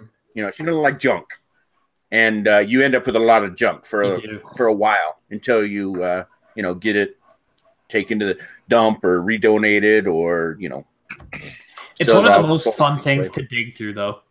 I know, it's a lot of fun. It's the most fun digging through the storage auctions. Yeah. You never know what you're going to uncover. Yeah. It's really cool. Nope. Sometimes you end up with 15,000 books. Yep. Sometimes you end up with a whole box of porn. I know this because it happened to me. Oh, I know too. There's always one adult-themed item in a storage unit. Every unit. Yep. Every unit has at least one thing, whether it be a homemade tape, a bought tape, a toy, something. There's always something. Yep, See? absolutely. Yep. See, I got all kinds. I just dug them out of my trash. Whoa! Oh my goodness. Asian hookers 19. I mean, I'm Oh, you got those 4 hours. It's everywhere, man. It's everywhere. Oh man, Before he sells it. Ooh, I almost spewed. Good thing Yeah. with monetization in Canada, we just have to say. You know what's sorry. weird is he actually had that at the ready. Yeah. No, it's my trash. Dwayne, He's like, Dwayne, check this did out, I guys. did I did I I was hear getting ready your to watch computer it. disk tray open when you showed those? Yeah, I'm pretty sure. No, it's my trash is right here. I got the CD here. But no, and that. Now we know like where I- the like I alien said on noises my came video. from in the background. Yeah, exactly. There's some pruning I going got on. all the things you always end up with are porn and Christmas stuff. Totally true. Are you just not born in Everything- Tri County? You're just sitting sad by a Christmas tree set up in August watching your porn? Not me. Hey, Dwayne, you ever find Christmas porn? I don't think so. What does that like? Have elves or something in it, or what? I'm sure not there, dude. Dwayne, is there such a thing as that? He would know. He's an expert here. Why would I know? Well, I mean, You've got like 2 fistfuls of porn within a foot's reach of yourself. In the trash. In the trash. Everything else Oh you my got out of gosh. that storage unit is somewhere else that you couldn't touch except for that porn. You can lay your hands on all that porn right now. That's a fair question. No, Look at him. He can't even look. I don't even know what to say. It's right there in the trash. Mhm. No. Oh, But yeah, no, storage units are fun. Yeah, we see. Oh my goodness. Hours and hours of fun. The other doesn't like it. fun.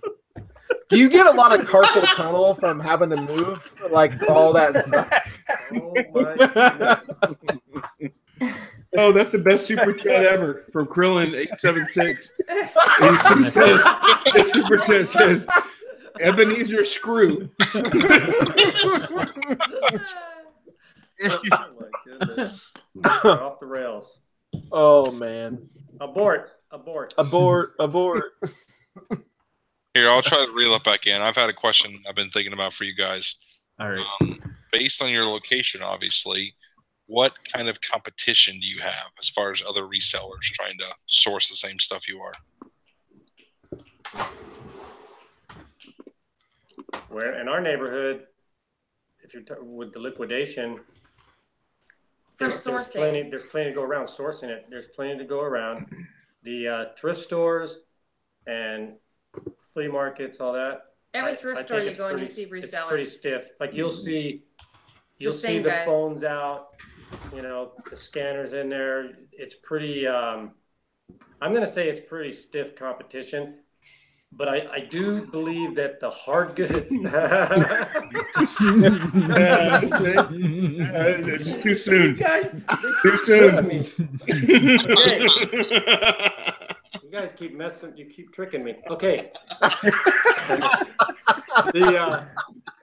I think the competition would be more challenging if you were doing here the clothing, the books, and video game stuff. That's like a Shark Tank, man. I mean, they smell that stuff, and everybody except for us knows Our about experts on it. Yeah, We don't know everybody. It's anything. just like all over it. Yeah. They think they But- are. Right. Yeah. But if you're in there looking for like stereos and stuff, is super competitive. But if you look for just the odd things, I think it's less so. I think that the majority are the mass are following like the low hanging fruit, and that is super competitive. That's how our experience is. I agree. I agree totally with you, Steve. Like the only time I find video games is when I'm typically when I'm the first one there, or if I manage to charm my way into the house and nobody else has yet.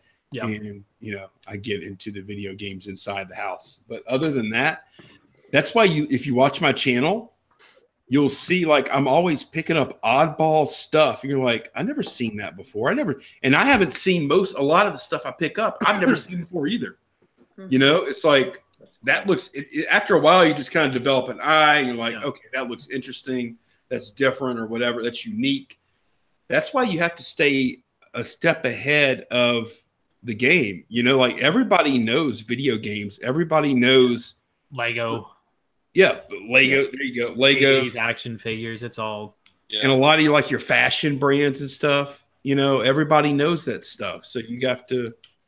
That's why you always have to learn. I actually like that aspect of this job is the constant learning. Yeah, it's great. Way to charm yourself into houses. It's part of it. That's part of it. No, Matt, a good way to do it. Hey, you know, you were in an old lady's basement last summer. What?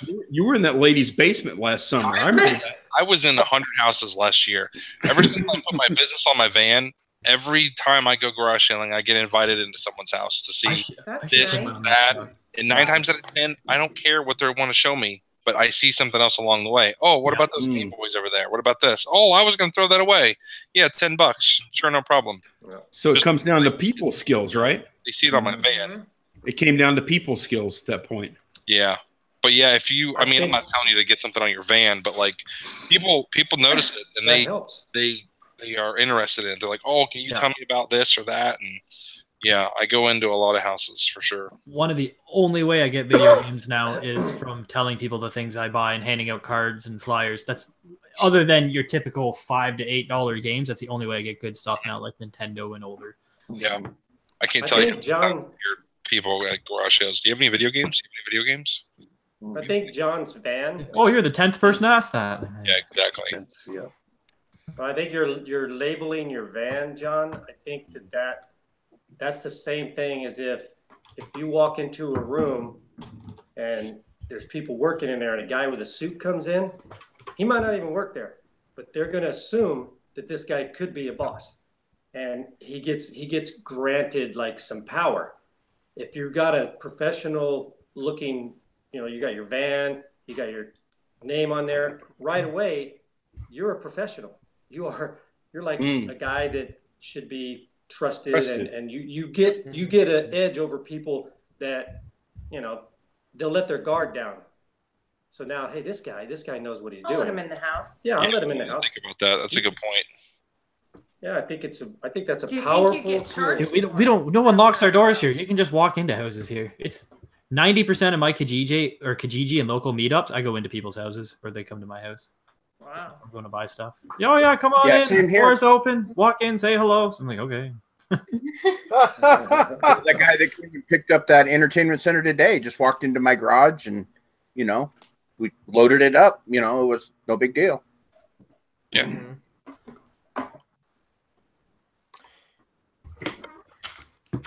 Yeah, a lot of the serial killers love that.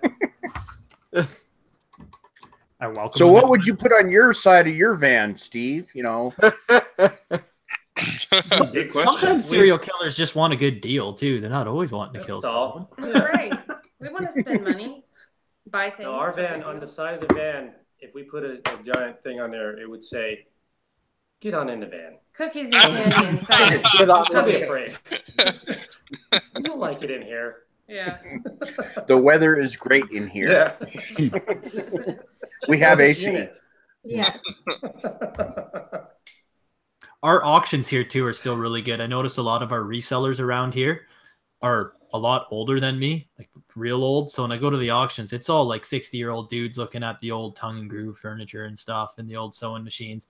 And they tend to walk right by the old electronics. They walk right by the cassette players. Some of them get the record players, but they walk right by the old Sony little portable things and Discmans and video games. And they don't understand that because they can't sell it in their antique booth or they can't sell it at their antique mall. And that's something I've noticed even in our area. Yeah, a lot of the resellers are like my age, 40 plus.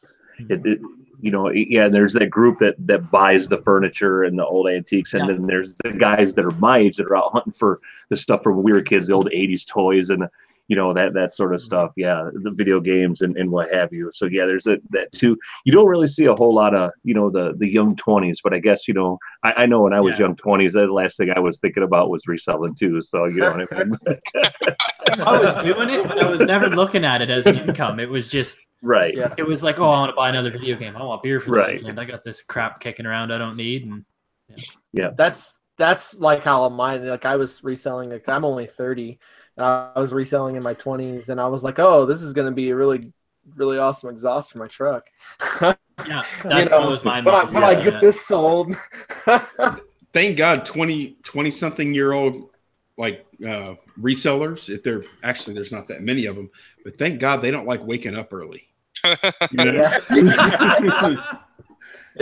I was that 20-year-old. I could stay up till 4 a.m. drinking, and I was still up 7 a.m. next day. Yeah, but you're rare. You're a rare thing there. You just drink another beer in the morning. That's all. Exactly. Bloody Mary. Wait, have you ever gotten arrested for drinking and driving to a garage sale? But I have walked around to garage sales with a beer in hand. Lonnie, you just saw No some one said beer at the anything. garage sale, and I'm kind of disappointed you didn't buy it. Yeah, why didn't I buy that? That was dumb. I should have bought Was it. it expired? I don't know. I'm not Then sure. it was a great deal. $3 for a 6-pack. I know, and I could have loaded my little fridge up with it and bragged Let's about my. Let's get 50 honest. Beer really never expires. False. Oh, I beg to differ. I've seen that's beer. hugely false. It's just best by this date. Who buys a 6-pack or gets a I've had some 6-pack and second doesn't beer. drink it? Who does that? I got a 12-pack right there out of the storage unit. Really? Who puts beer in a storage unit? That's weird. It's That's weird. It's got a commemorative. It's like got DL Junior on the side. Maybe he was living in that no. storage unit and he couldn't get his AC hooked up, and he'd say, "I'm out of here." I actually tried to buy some of that Yingling that Lonnie's got sitting behind him at a garage sale this year, because in Illinois you can't get Yingling. And I have me walk around this garage sale, and this guy had like 3 cases of it sitting in his garage. And I was like, "Hey," I go, he goes, "You don't see anything you like?" I go, "Yeah." I go, "I'm interested in that case of Yingling you got over there." And he goes, "Yeah." He goes, "You and about everybody else that's come through here, I mean, it's just one of those things, like back in the day, you couldn't get the Coors Light, in Illinois, you had to go, way across, country, they would bring it back. It was just one of them dumb things. But yeah, I mean, me being a beer nerd or whatever, is like, oh, I so want some Yingling, and it's just regular beer, you know what I mean? It's nothing It's crazy. actually pretty. It's pretty good. Yeah, it is good. I like it. Yingling is really good. Yeah, but like I said, it's just one of those things that we can't get here in Illinois. So Nope. Stop on by, man. I got a vending machine full of it right here. why don't you just send a vending machine over this way? Oh, it doesn't say sold out or anything. This tube right here is empty. That's It awesome. sounded pretty good. It was like blah, blah, and then you hear. Good sound effects. So is the next person just gonna have a little mini beer keg fridge, the tap beside them for the show? I'm just gonna have a beer keg, and I'm gonna have a big giant hose. Yeah. And I'm just gonna drink it. Well, I had that hat with the beers on the side. That would've worked. That's been a while now. I need to get that back. What's that I'm just gonna called get an when you- IV. An IV. Let it drip. Funnel. No, yeah, it's called a funnel, Steve. No, he said No, up they your stick butt. it up your butt. What is that? Oh, that's an animal. In a Oh, butt. man. Oh yeah, what, That was Steve, on you're Jackass. butt chugging? A beer in That a was butt? on Jackass, yeah. They do coffee in So- us. They That did a was the beer beer enema butt on ball. Jackass? Oh my goodness. Yeah, they did. Oh my god. Hey, I got a Uh-oh. question. I got a question and a potential challenge. Uh-oh. Okay. Question Oh is, my god. Oh wait, where's Lauren's husband? Speaking of challenge. He drank a little heavy on St. Patty Oh, yesterday. oh, that's true. yeah, St. Patrick's Day. Okay, what's the challenge, honey? Well, the question is, have you guys ever manufactured your own, and it doesn't have to be mass production. Maybe it was just something you built, a couple of them or whatever, but made something and then sold it. And let's say on eBay, but you can also share if you've sold something locally. Did you sell it on eBay? And a challenge that I would present is we all make something and we make, all of us will make an item and then we'll present when we've got our item ready and then we'll That is list so it however sexy, we Steve. want. Yeah. Yeah. And then we sell it and it might, get our creative juices going. And I don't even like saying juices with you guys right Does meth count? Can you make meth and sell it? now. If you can make it. You know what I can contract my wife. You know what I did when I was 18 years old? I made these fishing rod holders. It had I made them out of wood. I'd cut them out on a bandsaw, and then I don't need to get into all of it, but I probably sold about 20 of them. Were they for shore, or were they going on a boat, or how? No, they're go in like a house or a cabin or something like that. And very cool. You could put maybe 7 or 8 fishing rods on it, and then you would close it by sliding the hook over. It was pretty neat, And I came. What did you sell them for? Not much, not near enough, like $20. He was 18. It was a long time ago. Yeah. You can revisit that. I made a sale. Anybody else? You made a sale, you son of a bitch. Yeah, I sold a Utah Utes hat for $13. Nice. Oh, wow, that was about $12 too much. Is that from that lot of hats you bought last summer? Yeah, it is. I'm still working on them, man. I've been making. I was just curious. Congrats, Ronnie. But I probably sold about 20 of those at $20 a piece. That's awesome. My dad actually had a booth in an antique thing downtown, so he would let me put stuff in his booth. That's really cool. That's awesome. Man. Yeah, and he taught me how to use all the tools and all that stuff too, of course. That's fantastic. Right. But Steve, that's a brilliant idea, man. Well, who's on board? Share your I'll do story it. if you built something. If you built something already. I recently been building stuff. Computers. Jory's building computers. Yeah, I've been building and selling computers like crazy. And then I used to help my grandpa build. Yeah, there you go. I used to help my grandpa build birdhouses out of old barn board and distressed wood, and he uses old metal signs for the roofs and stuff. So I learned how to do that, and he has actual sizes for what kind of birds live in them and things. And that's awesome. Man. He does amazing with it. One of those. There you go. Yeah, try and get your woodpecker out of there. Kind of stuff. And then we made signs for Christmas for gifts. We took old barn board, glued them together, sanded them, stained them, and then had vinyl graphics printed, and we laid the vinyl graphics and clear coated them. Wow. And then we put little picture hangers underneath, and we hung pictures of our son. Very neat. Nice. I like it. One time I built a gingerbread house. Ginger? Ginger? Are you serious? Oh, man. Gingerbread houses. I can't build shit. I will support all of you in this endeavor, but I can't build anything. Way back in the day, we made table candles. There you go. I've made candles before. What's that? No, like it's an old Cheech and Chong thing. So you figure out what table candles are. I love Cheech and Chong. Best movie in the world. Made a few of those. Made a purple Jesus bathtub party once. A purple Jesus bathtub. What is that? That's where everyone brings one kind of liquor and you dump it in the tub, and then you dump like 4 liters of instant mixed purple Kool-Aid and you stir it all together, and that's your drink. Dangerous. Why is it called Jesus though? Where's the Jesus part? No idea. It's probably because you think you can walk on water when you're done drinking it. I don't know. It's the grape juice. That kind of reminds me. Maybe it's the grape juice. That makes sense. That kind of reminds me of, has anybody ever seen the movie The Last Man on Earth, where he just makes the margarita pool and lays in it and drinks it? That's what it reminds me of. Wait, Steph, is that like you're taking communion? Is that what you're saying? It's some kind of communion if you drink a purple Jesus. Drink a purple Jesus. Go up there and get your you drink too much of it, you're gonna need him. You should have some the tub. It destroys the tub. Whoever tub you do it in just turns purple after. Oh, man.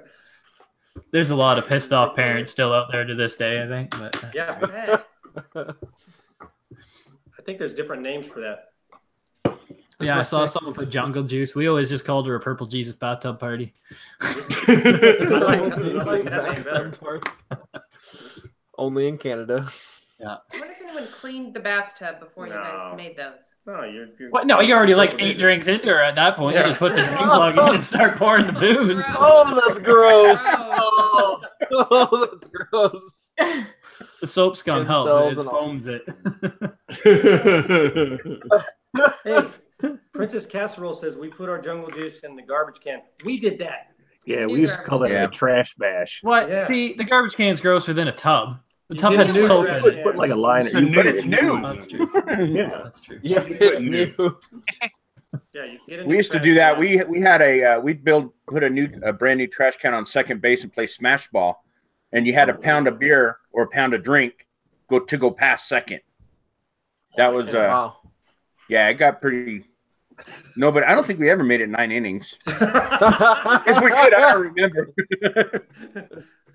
So is anybody else really going to make something? Like, I want to make something. I don't know It'll what it would inspire be. us to do it if we just commit to it and we got till the end of the year. Yeah, I'll make something. You've already, I would do it. yeah. Some of you I guys mean, are already doing it. I'm making a house right now, so can that Yeah, there count? you Let's go. finish that Yeah, by the you end of have the year. lots Just of extra time, mass Jory. produce them. Just start mass produce producing them.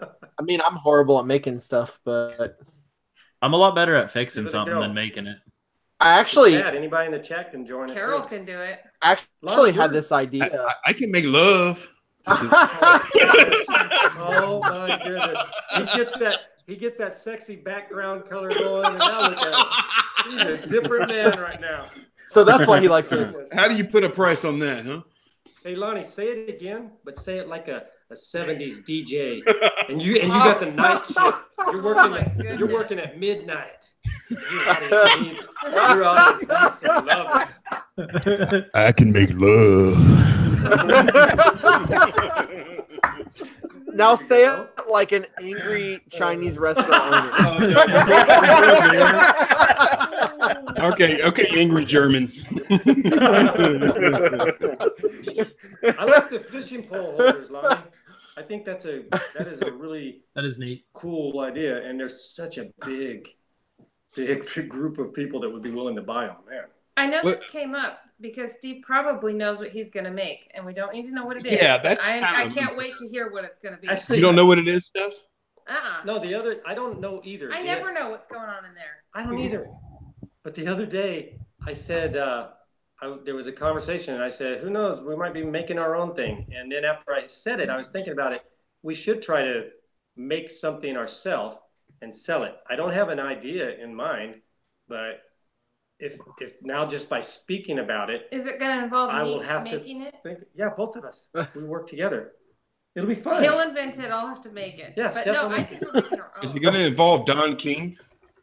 Don King. Oh boy. Don King. is Hey, I think everywhere. Steph can make anything out of a Dyson vacuum, so you got to incorporate that in I there could make a somehow. Frank and Dyson. I could I try. think it's good for us to exercise our imaginations. We've had this discussion before, and I was teased about it.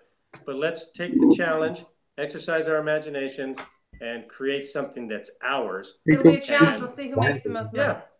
Ooh, who's Yeah. that? Speaking of making something, Whitney and my friend Stephanie and Coriel are here, and she made something for Whitney. She's actually a woodworker. And Cool. This is a wine bottle holder. I think you can, if you have your. See? It works with beer. Cool. It might. Is it like this? Yeah. Oh You no, have to I'm just find making a the big right- mess. Basically, like you It's take a empty. bottle and it'll lean on it and hold it up like Yeah. perfectly. Oh, cool. Oh, that's really See? cool. Stuff. She's got an Etsy shop. That's awesome. fantastic. That's cute. Lock Good it on. job. Do Here, it I'm again, gonna- John, and lock on John.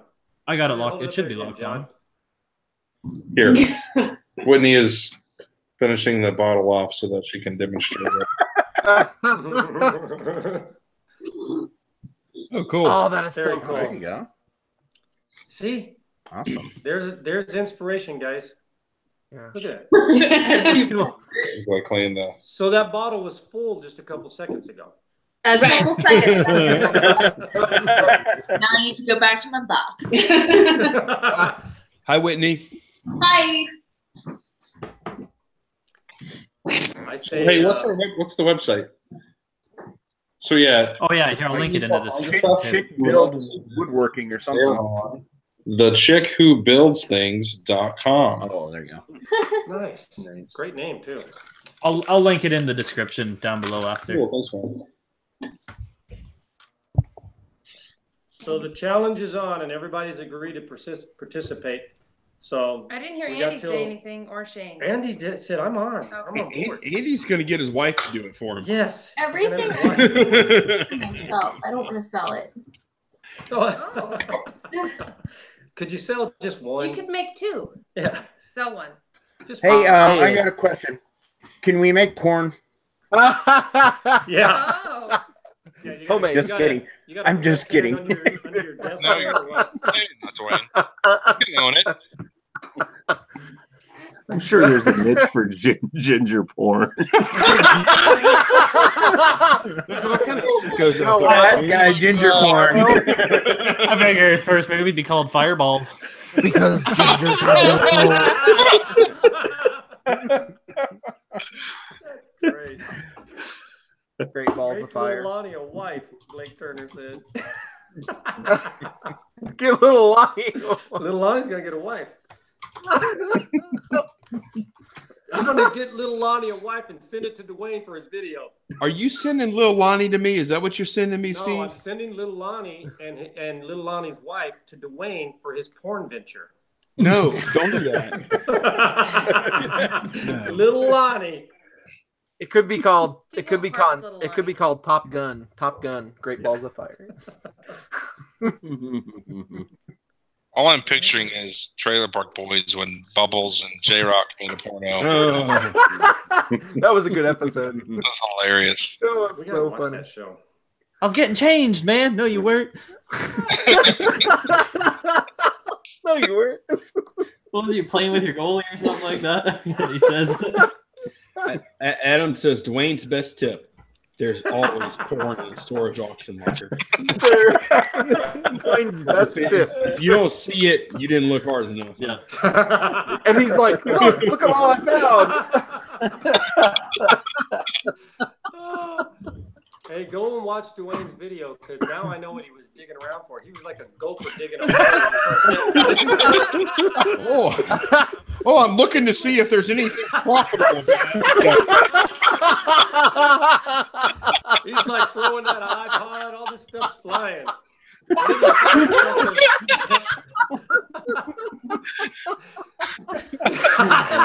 All of a sudden, you see Duane, he finds something and he's got his back to us and he's shoving it in his pockets and then he scurries out of view of the camera. What's going on? Heather's in the background going, "You said it'd be different this time."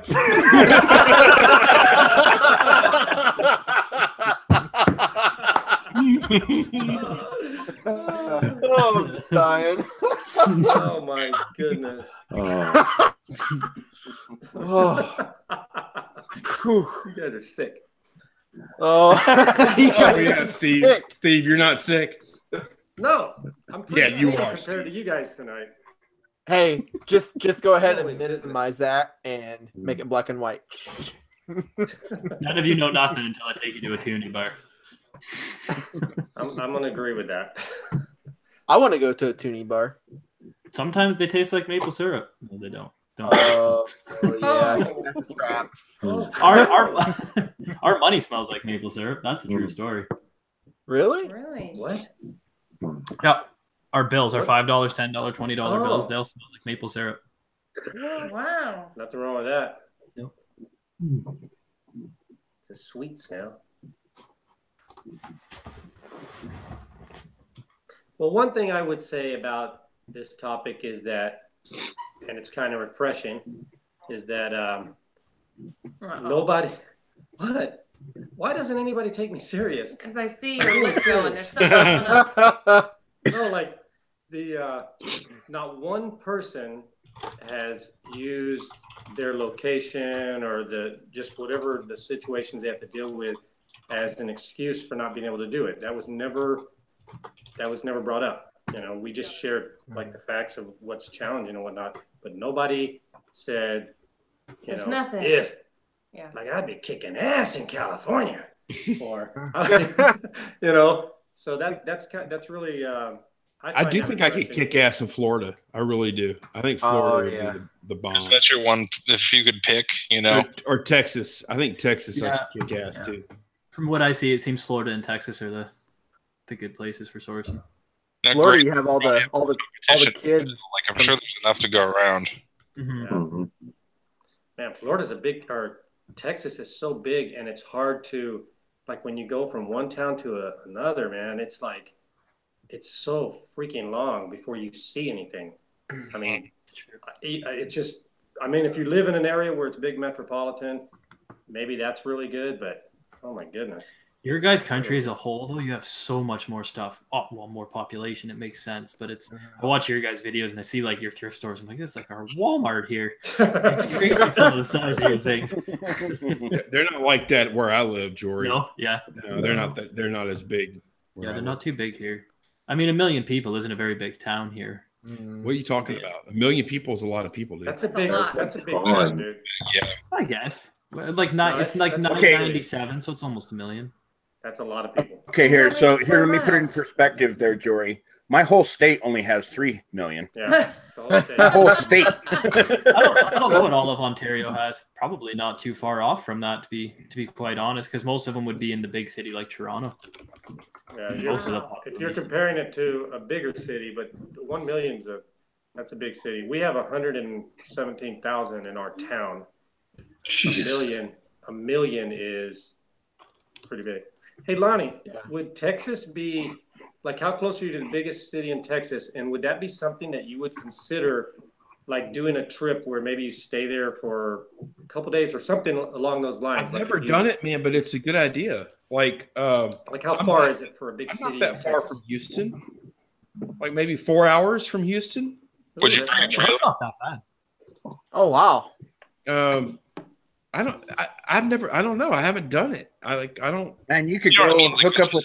if you run the numbers on how much you'll spend in gas and hotels and whatever else, like you know, it almost makes sense to bring a 6x12 trailer and maximize your stuff. Load up. Yeah, but you know what, go. man? Like sounds like a whole lot of work. I really like it. Look how much Lonnie can load up where he is. Why change it? I was just curious if you ever thought about that. Look, Tonya says, "Why are y'all talking about Houston? We're all coming to pick Houston." We're all coming to pick Houston. We're coming to get your jury jars. We're coming for the jury. Hey, but we all target a thrift store in Texas, and we raise their prices. There's an influx of resellers. There's no Stephen Avery anywhere. Yeah. Is it Stephen? Is it Stephen Avery? Who's that? That's the Jory guy that taught. And she It's does- real prevalent there. And the other one, the JJ. She talks about the JJ all the time too. I don't know the JJ. Pardon me? What did he say? Not, that's what I not the JJ. I'm talking Oh my god. the JJ. I thought you said The JJ. like the J. The JJ. Oh my goodness. All right, I'm gonna reel it in again, guys. Yeah. Okay. You make a good point about nobody making excuses. I hear it a lot, just in like this area, like the city I live in, of other resellers. You know, making excuses. There's so much competition. There's so much competition. There is enough to go around. At least in my city, I can't speak to other cities, but in my city there is. It's funny too because I've got somebody that has started this personal vendetta campaign against me to get me to stop making videos and how I'm ruining it for all the resellers and this and that and blah blah blah. And you know, I'm killing his business and this and that. It's just excuses. It's really sad because there's plenty out there. I mean, I've been doing YouTube videos for a year now, and I'm making way more money buying and reselling than I ever have. So I don't think I'm really hurting anybody with doing that. But I don't know. I guess I'm curious how it is in the other cities. You know, if competition is.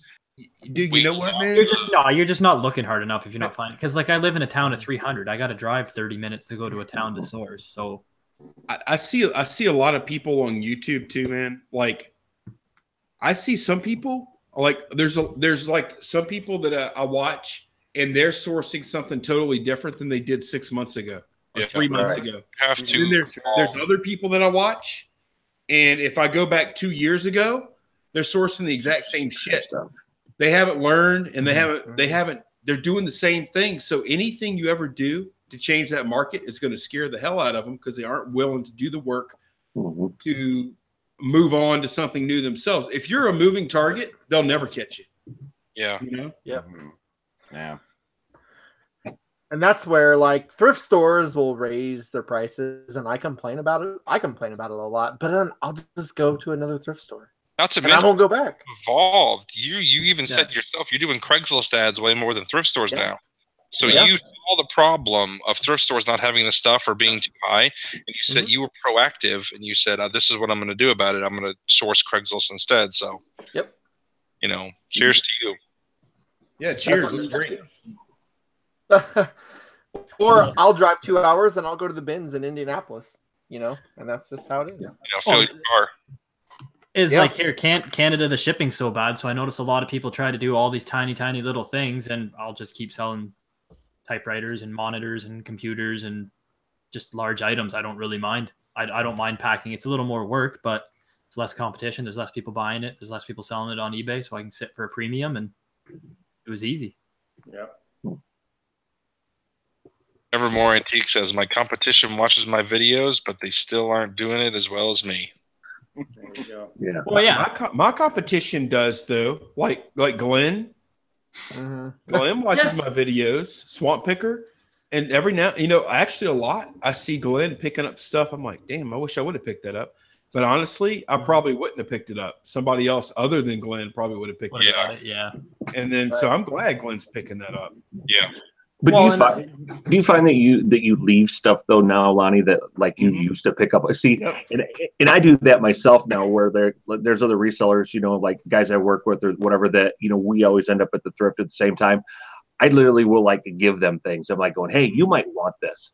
You know what I mean? Because, you know, I'm not messing around with maybe that particular item anymore, or it's, you know, not enough maybe meat on the bone or whatever for me, but for them, they're perfectly happy with that. Yeah. Or maybe it's good, or maybe it's like a larger item. You're like, I don't want to, you know, I got all this other stuff. I don't want to screw with that right now. And exactly. You know, like, no, you're right. I think it's like, if there is, I know there's people that are frustrated, and there's people that truly believe that there's a limited supply, and they're filling it. When they go to a thrift dump. Stores. If they think that, just go to a dump. Look at what actually gets thrown out and taken to a dump as garbage. Well, it's easy. Like I'm just trying to look at it like from somebody who, I don't know, maybe they're new for whatever reason. You know, maybe they're looking at things from a little circle that they're in, and a good thing would be to try, like, look at that, analyze that. If you're a person that feels like that there isn't enough, or that videos are making it harder for you to source, regardless if there's no videos being made. Let's say that just because of necessity, there's people that will slowly get into this and trying to make money. Let's say whenever there's hard times, the motivated people out there are going to figure out ways to make money, and maybe that will impact you. So what are you doing right now? Are you diversifying the way that you source, the way that you sell? You know, being a reseller there's so much freaking freedom, but you can't be, don't think that, okay, I can make a living from garage sales, thrift stores, and smooth selling. I love this. I love what I'm doing. Smooth selling. It's better than being in a 9-to-5, because that business can close at any moment. Shut their doors tomorrow. Well, guess what? Things can happen to impact the way that you're selling as well. Whether it's with eBay, Amazon, the local selling, all that stuff. You know, people that do this, you have a certain, there's just certain traits that you're going to have if you do this long term, and you're determined to keep doing it. And one of those should be, hey, I want to be self-reliant as much as possible. So you have a responsibility to be looking at what you're doing. Don't get freaking comfortable, because you become stupid. And I don't mean that as an insult, but you do. If you get lazy and comfortable, like if sourcing clothing and you're just killing it, you're getting all the vintage stuff and you're killing it, you get lazy and you just get comfortable. And then when somebody rocks the boat, you're pissed off at them.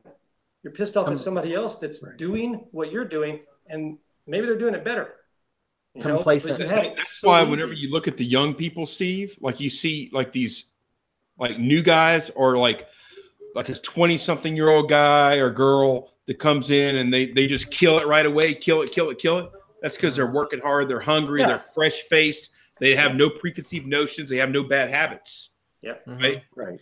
Well, that's why I don't think these stupid videos and stupid videos, but that's why I don't think the videos affect the market or anything. I can give you all the knowledge in my head, We could go to, but are you going to get up at 6 in the morning? That's are you going to dig through the e-waste for 5 hours? Are you going to list it all? Are you going to clean it? Are you going to test it? You're going to have the drive to do that, or the discipline to budget properly, to pay the bills, and make sure you have enough money. Because I see tons of people, they make a $500 sale and they go, yeah, I'm rich. And they spend all the money. And they go, oh, fuck, eBay, how am I supposed to pay $200 eBay fees? And I'm like, well, you never should have spent that money in the first place. It wasn't yours to begin with if you owed them $200. So I don't think it wrecks the market. I actually work with that basically almost specific individual, and he mostly buys video games and toys and stuff like that. But he found out how well I was doing through some other people at work selling clothes. So he's like, you know what? I'm going to sell clothes. I'm going to start taking food out of his mouth, blah, blah, blah, blah. Well, this guy's been buying clothes for over a year, and he has not listed one single piece of clothing. Oh my God. And the guys, and he's actually like kind of, reach out. He goes, dude, I am so overwhelmed with this. And he asks me questions all the time, and I'm more than happy to help him. I'm actually like trying to buy stuff off of him because he's, but he just absolutely refuses to even do that. And I'm like going, I go, dude, you've been buying clothes for over a year. I go, I know when I see you in the store buying stuff, and I know what a store is. I can look, I can check out. He has not listed anything. You know what I'm saying? And I'm like, dude, I'm like going, why don't you sell me some of that stuff? No, I got like $10,000 worth of clothes sitting there. No, I'm like, dude, I go, you don't. I'm like, well, if you're not listing those, you don't have $10,000 worth of clothes. I go, you have zero. Yeah, if you're not listing those, you have nothing. And, now you have less than nothing because you've already paid that money to buy that stuff. You're already in the hole. And it's a couple of the other guys I work with and stuff like that. They're like, dude, you should see it. You should see it. It's just he's just got bags and bags and bags. He's just got like this whole room is just stacked with bags of clothes. And I'm like, and for him to actually even come out and tell me, he goes, I'm so overwhelmed, I don't even know what to do. I'm like going, let me come over. I go, I will buy, I sell some of that stuff to me. I'm like, you can make a couple bucks on it or whatever. We'll figure out something. I can at least take it off your hands. Because believe me, I couldn't imagine having that kind of a death pile. I freak out if I got 20 items sitting here. You know what I'm saying? Andy, you have a JOB. Right. It's different. Right. Well, I mean, but I mean, he does as well. You know what I'm saying? Right. But it's just, I'm talking about from my perspective. Exactly. Man. Yeah. I do want to mention, I mentioned Swamp earlier, Swamp Picker. And like, here's case in point. Earlier, like Swamp Picker saw me pick up a beta player last year, like a Sony Betamax player. He knew they were worth money, but he also knows that he doesn't like testing and selling electronics. So he bought some of the really good smaller stuff there, and he chose not to buy that because he didn't want to deal with it. And I come along and I do this full time. So I said, I have to deal with this. I have to buy it. It's too much money. He has a job. He has a full-time job, and he can pick and choose. He said, okay, I will buy and sell that. I'll choose not to buy and sell that because I don't have to, because I have a full-time job, Yeah. So. Well, that makes sense. That always plays a factor, whether you're full-time or part-time, in a lot of decisions. It does. We're trying to push Hart now because we want Casey to go full-time so she doesn't have to go back after Matt leaves. So it's been quite the push on eBay and Amazon right now. Cool. Well, does anyone else have anything before we tie the show up? Past 10 o'clock now. Well, as far as location, one thing we didn't really talk about is like sourcing, like for like liquidation and stuff. If certain people live closer to different liquidation sources. Like I know Jory, we've seen him do some unboxings and stuff, and being in Canada doesn't mean you're out. There's different places everywhere. It's out. Well, half the wholesale places in the U.S. told me they don't ship to Canada, so I literally cold called half these wholesale places and said, if I provide labels, will you guys ship them? And if I do the duty, and a good 5 or 6 of them said, yeah, we'll give you the box measurements. If you want to email us a label with the duty, I'll figure it out. No trouble off our back, slapping it on there and sending it to you. So that's an example of what we were just talking about. Jory's like, oh, well, they don't send to me. I didn't take that for an answer. I called them and said, well, why not? I know. Yeah, they don't send to me. Looks like I'm screwed. No, well, can't make money off wholesale because they don't send to me. Yeah. That's awesome. A lot of people have that mentality, though, and that's like a cancerous way of thinking. Oh, can't do that because they just don't let you. Mm-hmm. And Yep. I learned a long time ago, anything you want to do is legal if you know how to dot the I's and cross the T's. Oh gosh. If we are Pretty well. If you know how to fill out the paperwork, anything's legal. I found out if you're a film production company, you can't own automatic weapons here. But if you're a film production company and provide guns for reproduction movies, you can own automatic weapons. Oh my goodness. So you have a film company? Working on it. No. Probably wouldn't be hard to do. I have camera equipment, a YouTube That's channel. how Duane's gonna film that porn. Actually, we are a production company. Hey, if we're buttoning up, I'd like to say, like the whole making something yourself, like creating something yourself, it kind of ties into this, you know, like there's competition out there, but I would love, like, if the people that watch this video, or if you're in the chat, how cool would it be if somebody, you know, one of the people on the panel or somebody in there, you make something and it changes your life, because it happens. People make stuff, you know, people start businesses with an idea.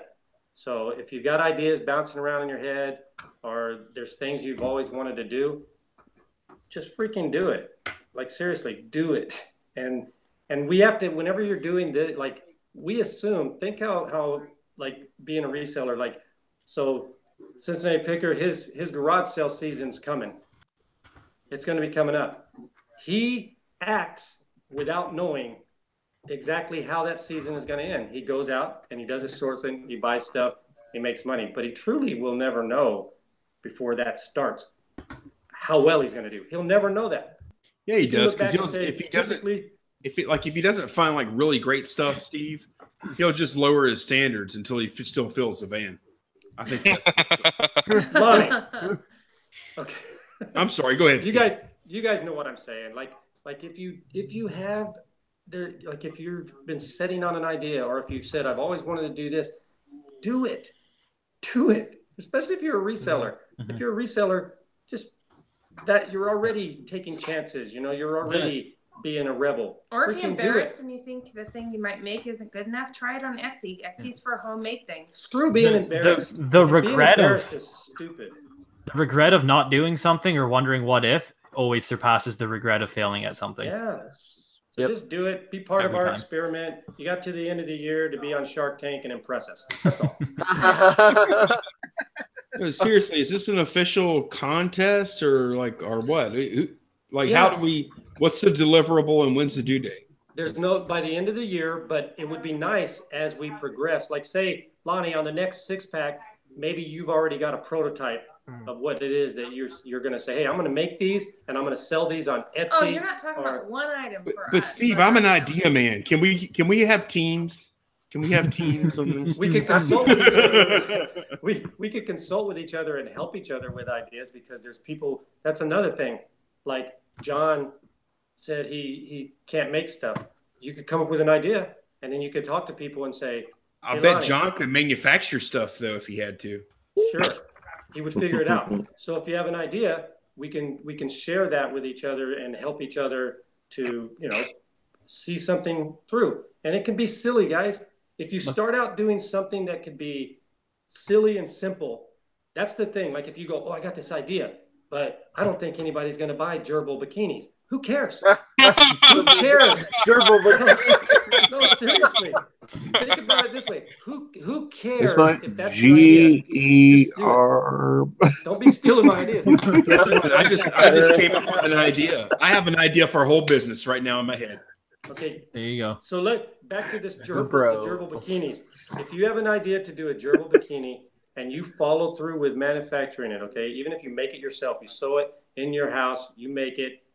What you do is you free up your imagination to say, it's okay for me to show this guy all kinds of shit up in here, okay? Because there's stuff in your head that your subconscious is not gonna. I know this sounds weird to you guys, but you will suppress your ideas if you are afraid to act on the silly things that come in your head.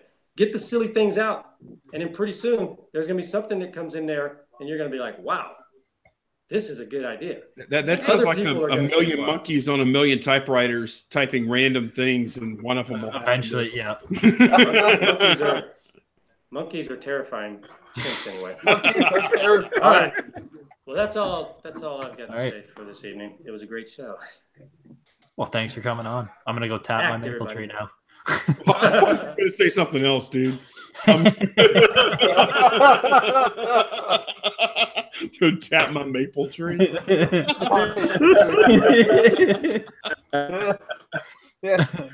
If I start a sentence with "I'm gonna tap my," it ain't gonna end in maple.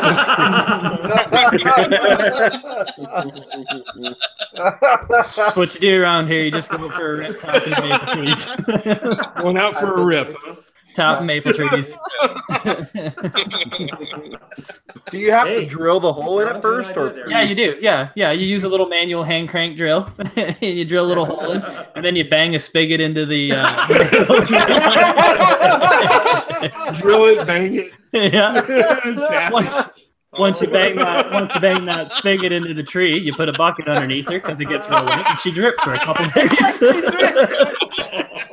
Put a bucket underneath. Do you have to use the industrial size 40-gallon lube thing that you buy? It gets it in the tree. Yeah, it gets her in easier when you're having her. I love how everything's a her. Majority. Put a bucket under her.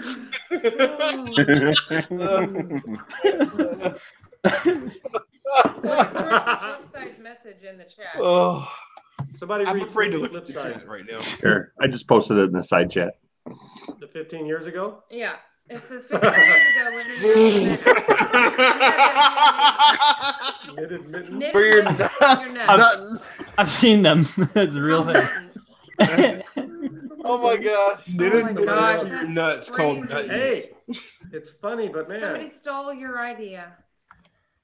come on, guys. What happens? Creativity, make things happen. And now she's got nuttons. Now she got nuts. While she's tapping her maple tree. Yeah.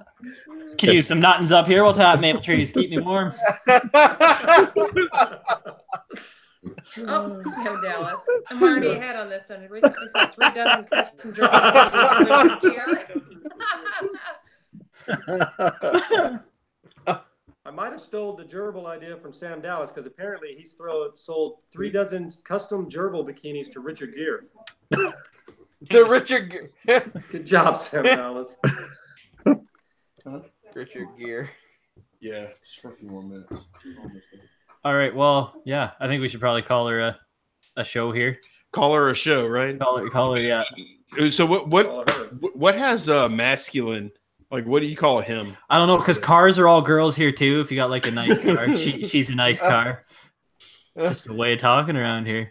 Even building a shed. We're getting the shed down. We'll be saying things like, "Oh fuck, she's gonna be a nice shed when she's done."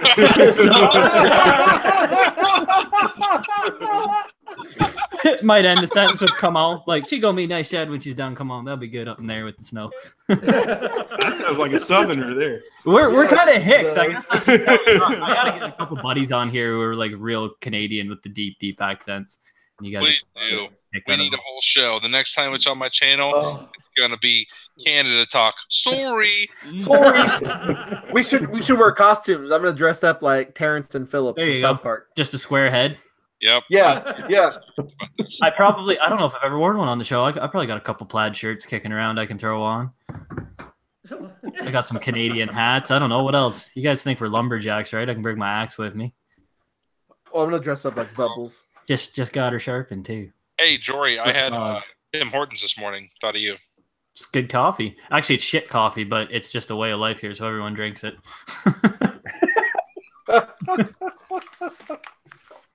It's a Canadian way of thinking. That's marketing at its best, actually, to show you anything. They marketed Tim Hortons coffee to be Canadian. You're almost not a Canadian person if you don't drink Tim Hortons coffee.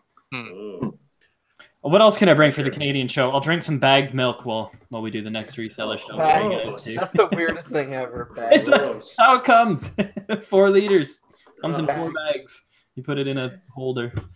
Crazy. Any Canadians watching know? Why is it weird? It's all recyclable. I know, but it sounds disgusting drinking out of it. I guess the same thing. It's disgusting if you think about it. You're drinking out of the tit of a cow. They put bleach in it to make it white. That's how milk works. If you really want to get down to the nitty gritty of it. I mean, I guess like the breast milk goes in the bag, so it'd be kind of like drinking a big bag of breast milk. I guess. Steve, have you said colostrum today? Colostrum. No, I have not, Ronnie. Hey, Jory, do you guys pour the bag into your container at home, or do You know what? Here, before we end the show, hold on. I'll just go get the bag of milk. Oh, you just have a bag of milk. Is it BAG-O-milk? Bag of milk? I have never seen a bag of milk before ever. I haven't either. Isn't it weird how we're used to certain things, and then when they change the delivery system, it can be off-putting? Yeah.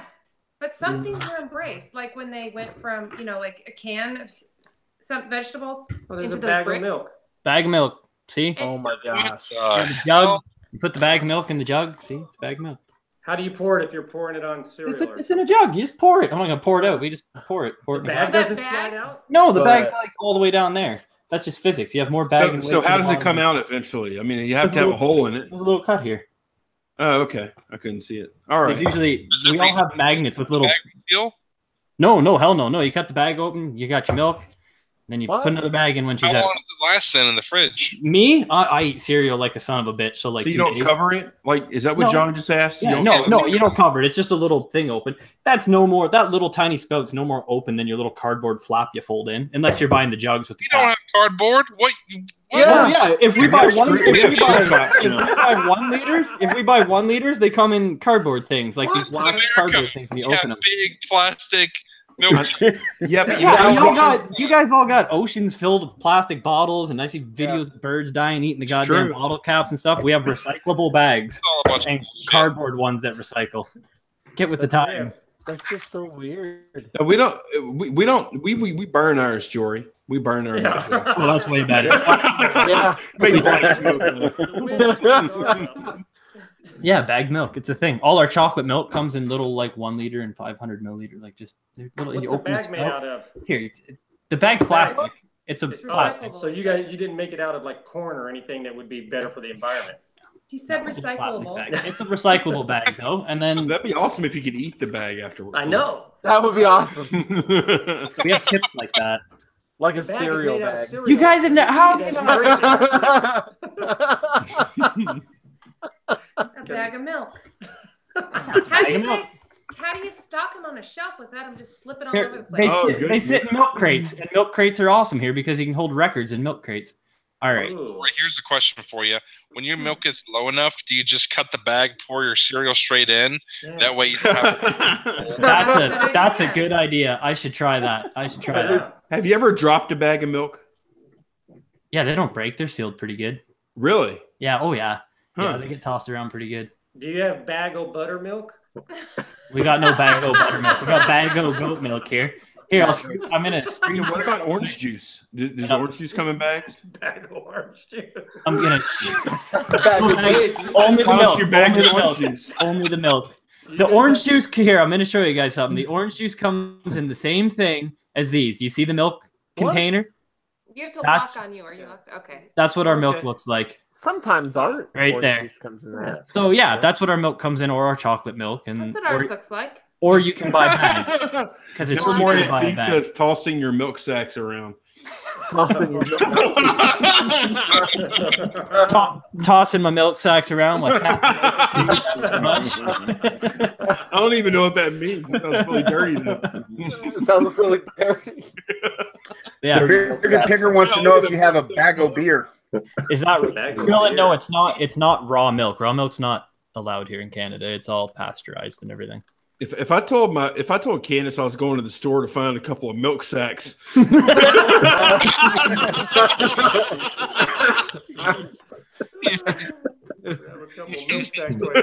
And that's right. Like Sam Dallas said, we got our milk in a bag here because we need too many bottles for all our beer.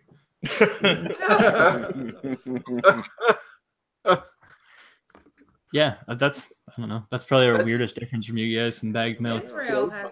Oh no! You have plenty of weirdness. Yeah, probably differences. We'll dive deep into that the next. Yeah, I think it's pretty cool actually. Speaking of which, whose channel is this on next week? Oh hell, I don't know. Duane, you're the guy that knows that. Well, I know. Let me go look. I didn't look it up earlier. I have a list over there. I think it was Tonya's because it was going to be Tonya's this week, but because of the Brandon thing. Let me check real quick here. Do you have bags of yogurt? If it's okay with Tonya, it's Tonya's turn. We do have bags of yogurt and baby food. They come in these tiny little bags, and you can squirt them out the top into like a bowl. I bet you can. That's like a gigantic thing of Go-Gurt. No, they don't come as big as the milk bags. They're like a quarter of the size. It's like a gigantic thing of yogurt. Do you guys have yolks? Like, literally. We have who? Drinkable yogurt. Do you guys have drinkable yogurt? We have yogurt. Yeah, yogurt. Gogurt? Oh, we call them Yelps here. They come in like little containers. You can open them. Yelp is like a website where you rate. Like no, not Yelp. Yelp. Y-O-P. Y-O-P. Yelp? Yelp. What does your eggnog come in? The same as the milk containers. I wish you could buy bags of eggnog. I'd stock up on that if you could get bags of eggnog here. I love eggnog. It's so good. Put some spiced rum in there. Okay, why would you stock Brandy. up on it more because it was in a bag? What does it change? You just like sucking on a bag of okay, so eggnog. a 2 liter or a 1 gallon, I think, or maybe 2 gallons of milk. I'm trying to convert it for you guys. Is like $3.84, or I can buy like 6 gallons of milk for like $4.15 in the bag form. Ooh. There's 3.78 liters in a gallon. 3.78 liters in a gallon. Okay, so that makes sense. Okay, so that'd be like almost 4 liters. The bags would be like a 2 gallon then, and then the other ones would be like a little 1 gallon. So beer doesn't come in a bag, right? No, beer comes in bottles and cans. That's that would be weird if you went to the bar and like somebody bought you a bag of beer.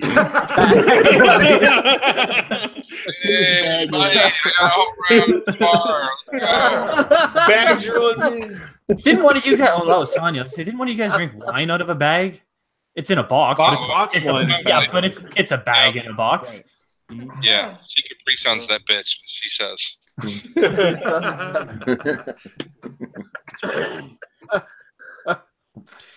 Yeah, I don't know what else we have here. Ketchup chips. Oh yeah, I love ketchup chips. Oh, ketchup chips. Oh yeah, all dressed chips. You guys got all dressed chips too. Oh, they got a suit and tie on them when you eat the chips. No, it's they're all dressed. I don't know. They're kind of like salt and vinegar, but a little. Oh, salt and vinegar's good. Kind of. They're hard you guys to explain. have cheese curds and gravy on your fries. Oh right? yeah, poutine. Cheese curds and gravy and bacon. I could do that. Yeah. I love gravy. Real good. Real good. All the gravy. Poutine. Poutine, yeah. That sounds not like a very good name. It's normal here because we're around all the. We got the French people here from Quebec, so poutine's pretty normal. We put vinegar on our fries. You guys find it weird because you all clean. Oh, I love malt vinegar on malt everything. vinegar is real good on fries, but we put like fries, malt vinegar to smother it in malt vinegar. Dill pickle chips, yes. Dill pickle chips, a U.S. thing. Oh yeah, I love dill pickle chips. I could live in Canada. I could totally live in Canada. Dill pickles are huge here. Pickled eggs are huge here. Do you mean potato chips that are dill pickle flavored, or do you mean actual? Oh, like dill pickled potato chips, not like pickles cut into chips. Yeah, I mean Shane's jonesing for a bag of milk. Oh yeah, deep fried pickles are good. Yeah, I really need a bag of milk right now. So if you're eating, Andy, did you try that Skyline chili yet? No, I haven't. I grilled a couple steaks this afternoon, so there was no room for chili. Those steaks looked amazing inside the way. So can you imagine leaving like just a little bit of milk in that bag and putting it back in the fridge? You're a dick if you do that. Yeah, you're a dick if you do that. Some people do that though. So Jory, if you're eating some Oreos, you dip them in milk. So you're not. No, I have glass. We have glasses here. You guys got glass? I am not buying. It's too cold for glass up there. Oh, is that? That's science, dude. That's a science thing. Are they dated? Are the bags dated? Like, expires this day? Expires March 28th. Got to start drinking my cereal. Or eating my cereal. If they had nipples on them. If they put nipples on those bags, that would be the best. You guys are just I just have it hanging here on one of those IV stands with a little squeeze my milk bag to get a shot of milk. Oh my God. Anything that comes out of the tap. Jory, you know what you could do in Canada? You could make a thing. Okay, you need to figure this out from an engineering standpoint. So you could have different attachments that go on that milk. One could be a nipple for Lonnie, and then you could have one for just use your imagination. Oh, I'm the only one that likes nipples, huh? Wayne's fighting his son over there. He's like, I'm not going to say anything. Duane's smiling. He's like, you already know what I got in my desk drawer. Y'all know what I'm doing after the show. I already got my night plan, guys. Duane's going, these guys haven't even approached how deprived I am. He's waiting for us. Anyway, that's your Canadian milk. Who knew? Yeah, I'll bring a whole bunch of Canadian crap on for the next show, or I'll send you guys a bag of milk in the post next time. Bag of milk. Bag of milk. I should send you guys some all-dressed chips and ketchup chips because they're good. You guys are ketchup chips are amazing, and I like to get Ruffles and then just dip them in ketchup and eat them. Yeah. Ooh, that'd be real good. Oh, it's Actually, amazing. no, I don't like ketchup that much. Ketchup chips are good. Ketchup chips. Blake Turner. Blake Turner says, I'm going to be dreaming of milk bag nipples. I'm going to get some Sharpies and start coloring my milk bags to look like nipples. My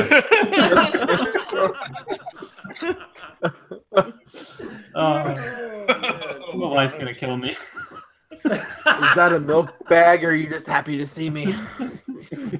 Oh, man. I've heard that Canadian ketchup is sweeter. We probably have more sugar in it. Our Heinz ketchup. That's princess casserole. Really? Yeah, I don't know. We probably put maple syrup in it or something fucking stupid. Who knows? We should chug maple syrup. Oh, God, no. It's my early 20s are past me. I'm not chugging maple syrup, and I'm not snorting Crystal Light anymore. It ain't happening. Crystal Light. I'm not snorting Crystal Light anymore. So here's... I'm gonna He went to say rehab that for the Crystal Jory Light. is probably, he's like a normal Canadian, so snorting Crystal Light. This is how they come up. This is how they come up with bags of milk. Okay, these are the people that come up with bags of milk. It's perfectly normal, like snorting Crystal Light, but at a certain age, you have to stop snorting Crystal Light. Well, And Jory has reached that Jory's age. not gonna I did it. Maple syrup. I did it on a dare, and for like 2 days, I had strawberry kiwi drip going down my throat. Canadians have like high school reunions, and they're like, Well, you get bored here. It's a snowstorm in the middle of January. You get bored, so you all go to someone's house and you drink, and you got nothing to do. So. I think this Come qualifies on. as a sale. Oh, we got a sale. It's an Nice. offer up sale to a repeat customer, and it's the Instapot that I picked up at the swap meet today for Nice. $20 and sold it for $60. Does that count? It's a Yeah. repeat customer. No, I'll drink. Definitely. I'll So drink drink for it it. up. Sales, sale. $40. Cheers. Yeah, Princess Castle, like 19 to drink equals snorting Crystal Light. That's true. The drinking age in Canada is pretty well 14. That's when most people start drinking. They hit grade 9 and they start drinking. It's pretty normal here. Goodness. Grade 9. Grade 9, you start drinking. What That's grade when you got up there? So you do elementary school, which is junior kindergarten to grade 8, and then you go to high school, which is grade 9 to grade 12. And then you're What done. grade? What's his name from Trailer Park Boys? Didn't he only get like his grade 7 or something? Yeah, it was like his grade 6 or his grade 7. Who was that? Was that Didn't Randy even make- Bobandy? Didn't even make it to high school. It wasn't Randy. It was Ricky. Oh, Ricky, yeah. Oh, It's Ricky. Rickyism. Grade 7. Only made it to grade 7. But yeah, that is true. That's what you get for having a 19, like drinking age here is 19 for the legal age, but most people start drinking 14, 15 here. Wow. It's pretty common, pretty normal. Huh. Yeah, I guess we're not too far off.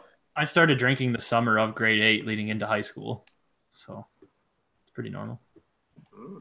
It's good for you. Yeah, it's like a sport here.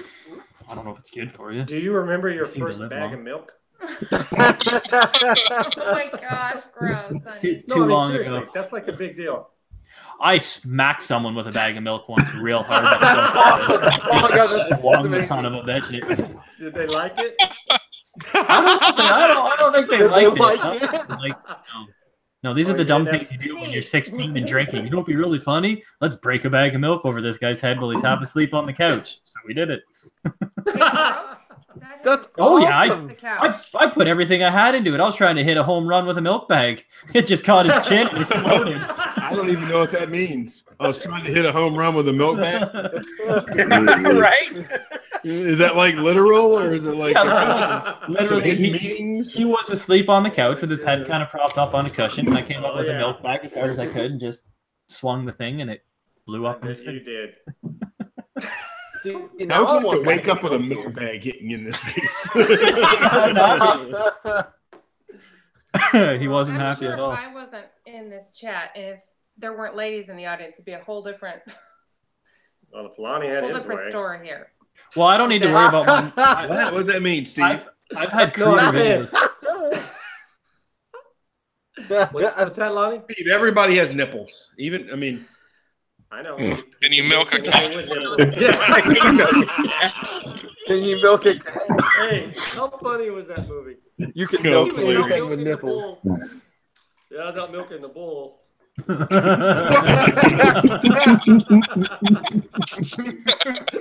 Well, that's the first time that thing's ever been milked, so thank you. All right, where are we going with this thing? Okay. Did we decide is it Tanya's channel next time? Ronnie. Ronnie's Ronnie's a channel. WT. You might not if, want if to- Tonya can do it, though, I don't know if she's going to be able to do it or not yet. Okay, if it's not Tonya, then Andy's next on the list. So, okay. Ronnie said, "WTF? This is still live." Yeah, we're trying to unravel the bag Ronnie. milk thing.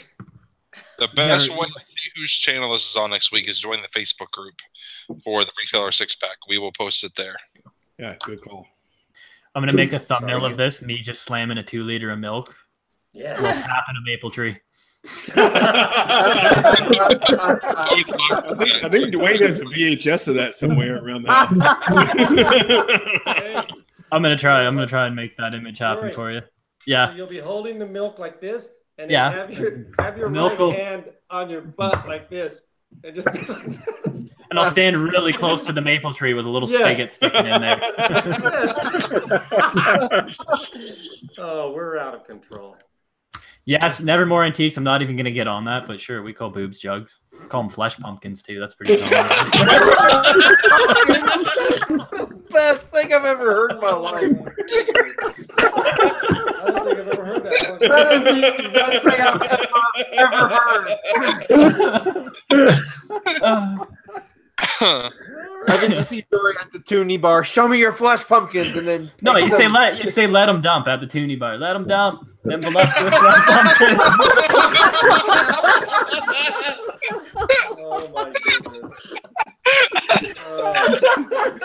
You say let him dump? Yeah. Oh my god. oh, Boy, good my gosh. there's ladies here. And it's not a Oh, joke. behave It's yourselves. not a joke. Anyone in Canada can come to a strip club with me, and I guarantee you'll hear "let them dump" at some point. Here now. That's funny. That's it. I'm Alrighty. from Canada. All right. On that note, I think we should end here. Does anyone have any final words? On that note, Enjoy your life, chat. Enjoy your life. Wow. Crazy. Thanks for watching, everyone. Bye, everyone. yeah. On your Andy's channel next week. Oh my god.